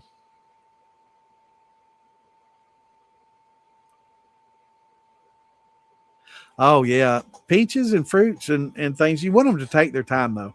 So technically, that's not going slow. 10 days is nothing, bro. So just take it. Don't rush it, because you want your fruits to go a little slower than your grains will or your sugar washes. So that peach must, man, that's fine. Sometimes it'll take 20 days, and that's just fine. You want it to go slower. Use that yeast that likes it cooler temperatures. Bring that shit inside and lower the temperature. Set it in front of an AC if you got to get it down. Get it in the low 70s and make it take longer, and make a good wine and even and a good brandy that way. Yeah, I know. I grew up on early times, man. That's what the bootleggers had. If we didn't make, that's why we learned to make our own, right? That's all we had. You wanted to go there, and a lot of our moonshiners would put peaches and grapes in it to displace it, so that quart really was 3/4 of a quart with the big peach in there displacing half of it. So yeah, it's that's why we had to learn to make our own.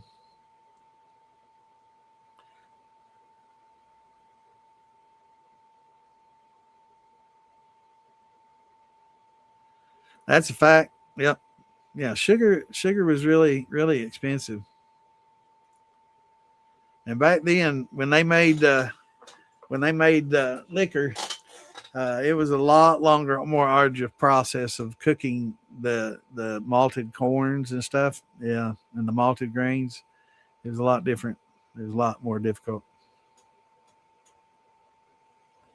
Yes, yeah. To make a corn mash, you want to gelatinize your corn. So I'll start from the very beginning. I'll do it pretty quick, Eric. But here's what you do: you take your corn, you grind it up into a coarse meal.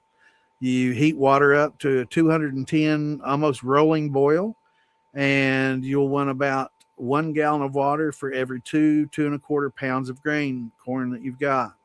So you'll take 7/8 of your water, put it into a cooler, pour your rolling boil, pour your corn in there and stir the shit out of it. Okay. And you'll have another eighth of water out retaining, boiling. And over the next 90 minutes, you'll add little bits of that to keep the temperature above 185 degrees. Once you do that, your corn is gelatinized. You let it cool. And then when it cools to around 140 or 120 or 100 degrees, depending on what glucoamylase you have, liquid glucose.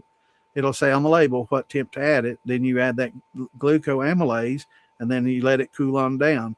Then you can throw in, if you want to, while it's at 150 degrees. If you want to soak, throw a handful or two of bran flakes crushed up in there for a little extra nutrients. Wouldn't hurt a thing. It'll give you a little good flavor. A little flaked wheat in there doesn't hurt.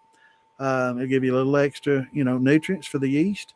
But once it cools down, then you can, add your yeast or your yeast and nutrient, and then you'll be good to go. I did say proof that water down that you're boiling to around 5.3, or not proof it down, but pH it down to around 5.3 while you're boiling it, and that'll help in your conversion. But that's just in a nutshell how quick and easy it is to do. Um, but to master, it take a lot more time. But yeah, you definitely want to cook your corn, gelatinize that corn, add your high temp amylase at 185 after you cook it for 90 minutes, or steep it at 185 plus for 90 minutes. That's why you want to start with it boiling, because it's going to cool off as time goes. So if you can get a rolling boil, that's better. But let that happen, and it'll be a lot better than using corn and sugar.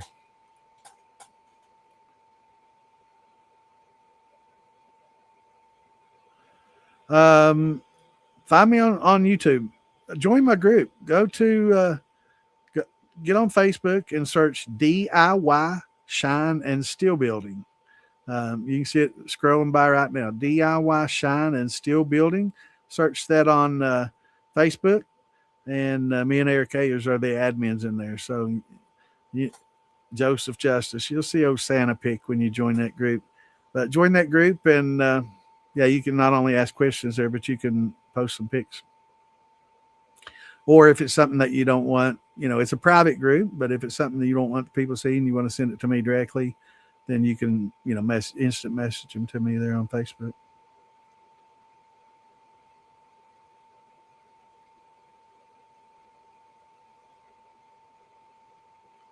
Is that what happened?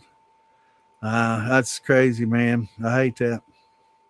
But yeah, they got crazy. Yeah, even if they didn't, those cooling coils are nowhere. The condensers are nowhere near big enough. Man, it's just so small.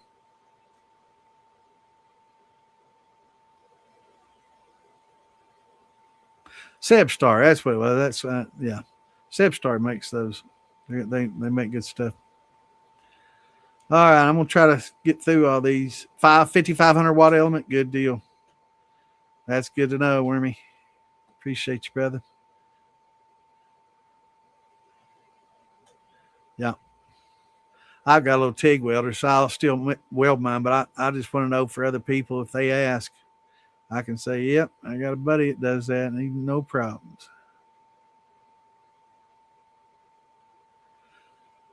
Yeah, you wanna get the ones that are designed for this. They're stainless ones. You can use a water heater element. You think you're saving money when you spend $25 for one as opposed to 50 or 60, but you're not, because you're going to go through two or three of them in the same, probably more in the amount of time that you do with stainless one. So get a good Denord off Phil Billy, and you won't regret it.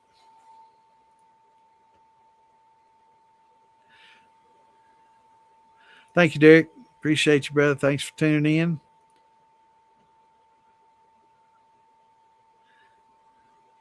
Been shining 6 years. Awesome. Awesome. It's good to have some advanced guys in here, intermediates, beginners. I like it all, bro. We can all learn, and I learn every time I have to get on Google and look for something. Sometimes people ask questions like the hickory. I've not used hickory. I've heard people talk about it, but I've never really just delved into it. So this is a learning experience for everybody. You never get too old. You never can know it all. And those that profess to know it all, they don't know shit. They're just talking. Have a good one, Drew. Yeah, I'm gonna have to get out of here as well. It's after 11. I'm about caught up. There's Mark. What's going on, brother? Yeah, we already did. We already mentioned that, and there's the man. Appreciate you, brother, and prayers for you and your son. Yeah. Other Mark just popped in as well. These are different people. That's why we call one Shadow and the other one Marky Mark or Uncle Moonshine. But yeah, it's there's a raffle going right now, and it's a 50-50 raffle, and hopefully we'll have some other things going on too. There's a GoFundMe. I prefer you use the GoFundMe, because, or if you win the raffle 50-50, just let them have it all. If I win, that's what I'm gonna do. So thank you, Billy. Thanks for tuning in, brother. But yeah, Mark, definitely prayers for you and your family, brother. I hope you get the answers. There's I did a little bit of looking. Cleveland Clinic, as well as clinic in Cincinnati, both do research on this Pompe disease. So maybe one of those will, um, take your son in, and the twin, to do a little research and study, and maybe they'll do it on the cuff. That would be awesome. But I would definitely take them to a place like that, because you just can't take them to a local hospital and expect anything. Take them to some place that actually does research, and prayers that they get the answers, man, and can get a regime of giving him enzymes and stuff that'll help break it all down, and help him live a more normal life, because it's tough. Christian, with 30-gallon steel for a corn liquor, how many pounds of grain and sugar would I run? Well, basically, you're not running the corn and the sugar. You're going to cook that, right? You're going to heat that up and ferment and then run. But for a 30-gallon, there's really, you don't. One of the biggest mistakes I see people making is saying, okay, I got a 10-gallon steel, I need a 10 or 12-gallon fermenter, because I'm just going to ferment 8 gallons, and that's what I'm going to run out of my 10-gallon steel. That's so hard to do. It's better to make double or triple the amount of mash that you need per run. That way it's a lot more efficient, and you can get several runs in, and you don't have to remash all the time. And sour mashing is a very efficient way as well to um, do that next mash. But if you got, for example, a 10-gallon steel, get you a 30-gallon, 40-gallon fermenter, and get 35 gallons of mash. And by the time you get it all down there, that's 3 runs of 9 gallons or 8 gallons, right? With a little left over for a sour mash for the next one. Because to mash in 10 pounds of corn isn't half as hard as doing 20 pounds of corn, because half the trouble is just getting out the equipment, setting it all up, getting your water boiling. You'll have to boil twice as much water. Might take another hour or 30 minutes. That's about the only difference. might take another 5 or 10 minutes to grind the additional grain down. Or if it's buying it cracked or ground, then it's not going to be any different. It's just going to take a little longer to add it in and stir it, right? So it's much more efficient and to do more than you need, and then just have several ready to go.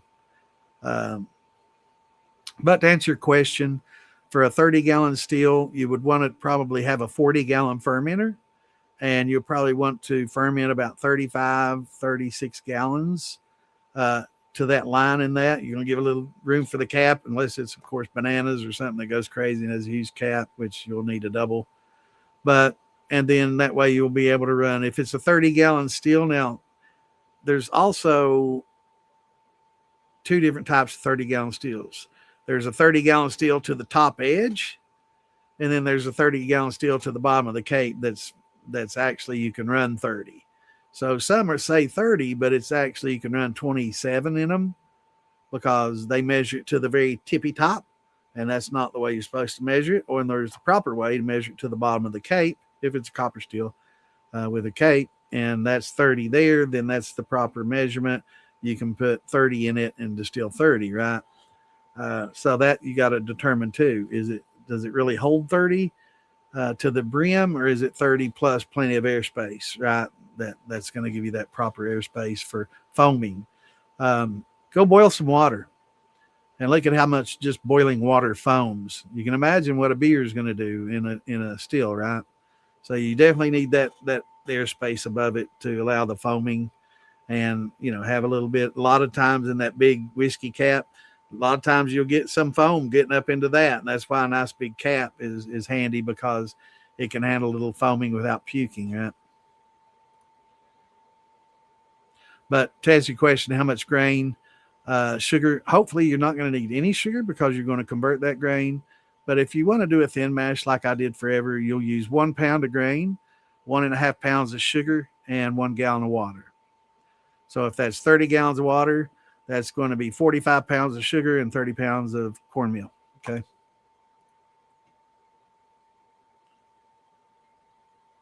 Yeah, I'd always use a big fermenter and do more than you need.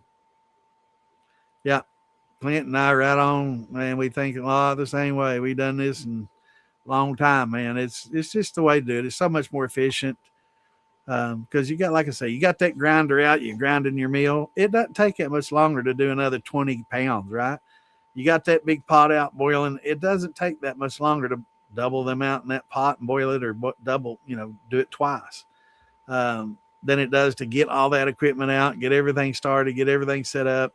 That's the work. That's a lot of the work in it. So when you do that, it's better to go ahead and mash in a lot more than you need, and get 2 or 3 runs in on a mash. It'll keep, you keep that lid on there tightly, and keep the bugs out. It's going to be fine. It'll burp. If you can rig you up a little air gap, you can use a 2-liter jug and just regular nylon hose, or the shit that you get off an oxygen mask, or any of that works fine. And just run that into a 2-liter bottle of water or whatever. You can make your own airlocks. You don't have to, and you don't want to use one of those little teeny airlocks in a big 55-gallon thing. It blows them out. So you can make your own. Yeah, I'd say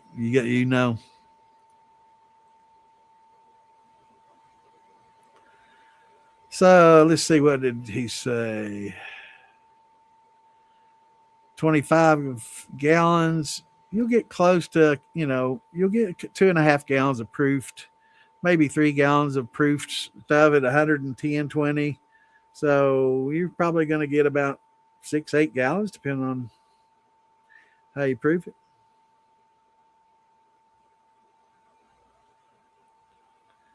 Yeah, that's what most people do. I was talking to the guy earlier. It's okay to start that way, though. People asking, I'll tell them to start with that 15, or the 18.5 gallon bever. But eventually, even them, they want to move it up, because what you find is that 30-gallon still doesn't take hardly any longer than a 10-gallon still to run. And if it was a 10-gallon bever with that small pipe, and he's got a 30 with a 4-inch going into a 2, it probably runs just quicker than that 10-gallon did. Did Clint say goodnight? All right, brother. Yep, glad you weathered that storm, buddy. No problem, brother. We'll keep you in our prayers for sure.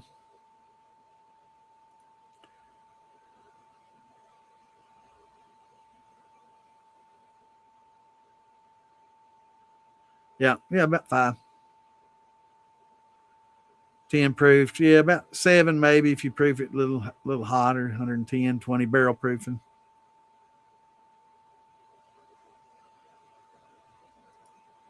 Right, and that's not the hearts.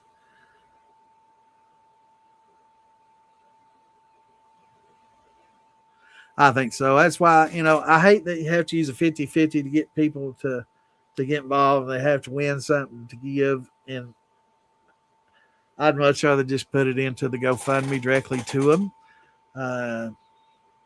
Or if you win the 50-50, just let them have it all. But I think we should do maybe some raffles for merch or something like that. That way they're not getting cash, or getting something that we donate, and all proceeds will go. That's the way I like it. I agree, bro.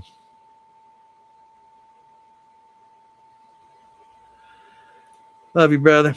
Stay safe, man. Take care of your boy.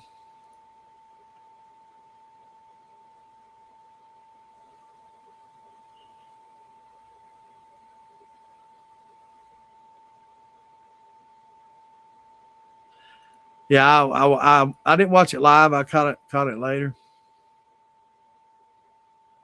Yeah, butter definitely helps. Vegetable definitely helps keep it from foaming up. But yeah, those that never, done a lot of cooking and stuff, before you run some stills, boil water. Just plain water will foam up like crazy on you, man. Throw a little pat of butter in there and watch how it takes care of that. So it definitely works. What's going on, Leo? Good to see you, brother.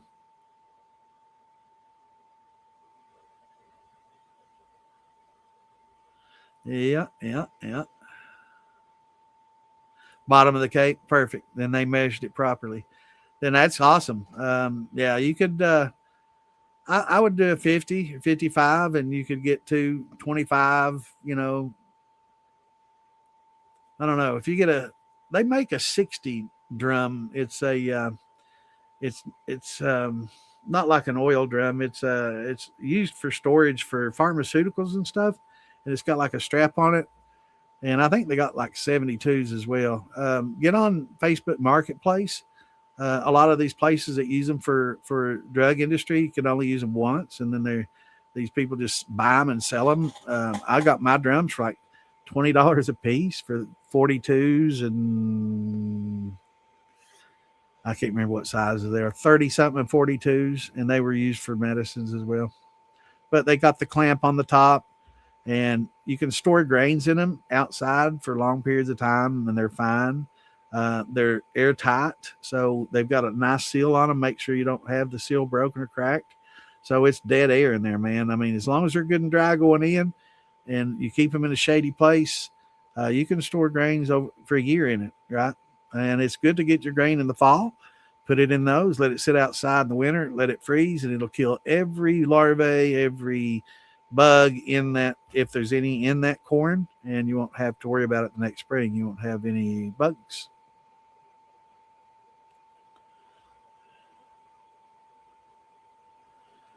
Right. And just usually the larger the steels,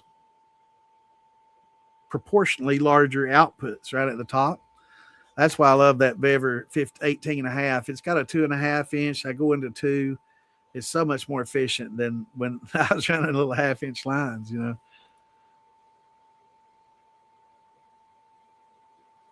Come on, Saul. Good evening, brother.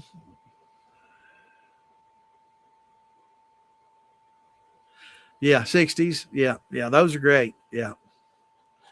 A lot of people complain about, can't get the taste of the pickles out. You make pickle shine until that flavor's gone, right? That's what you do.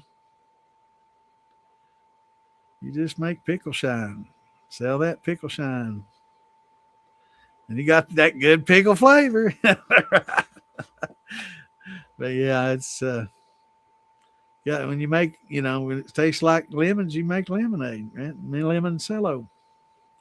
But all right, everybody, it's almost 11:30. Had a great night. Had a lot of good newbies in here and a lot of new questions and new people coming in, and love it. For those that are new, just catching us, we're on here every Tuesday and Saturday, unless I'm at a festival somewhere getting silly. So tune in every Tuesday and Saturday, 8 Eastern, and bring your questions and your favorite jar. We'll sit and talk. Till Saturday, y'all have a great week. We'll see you on the 22nd. Till then, peace out. Shine on. Love y'all. See you Saturday.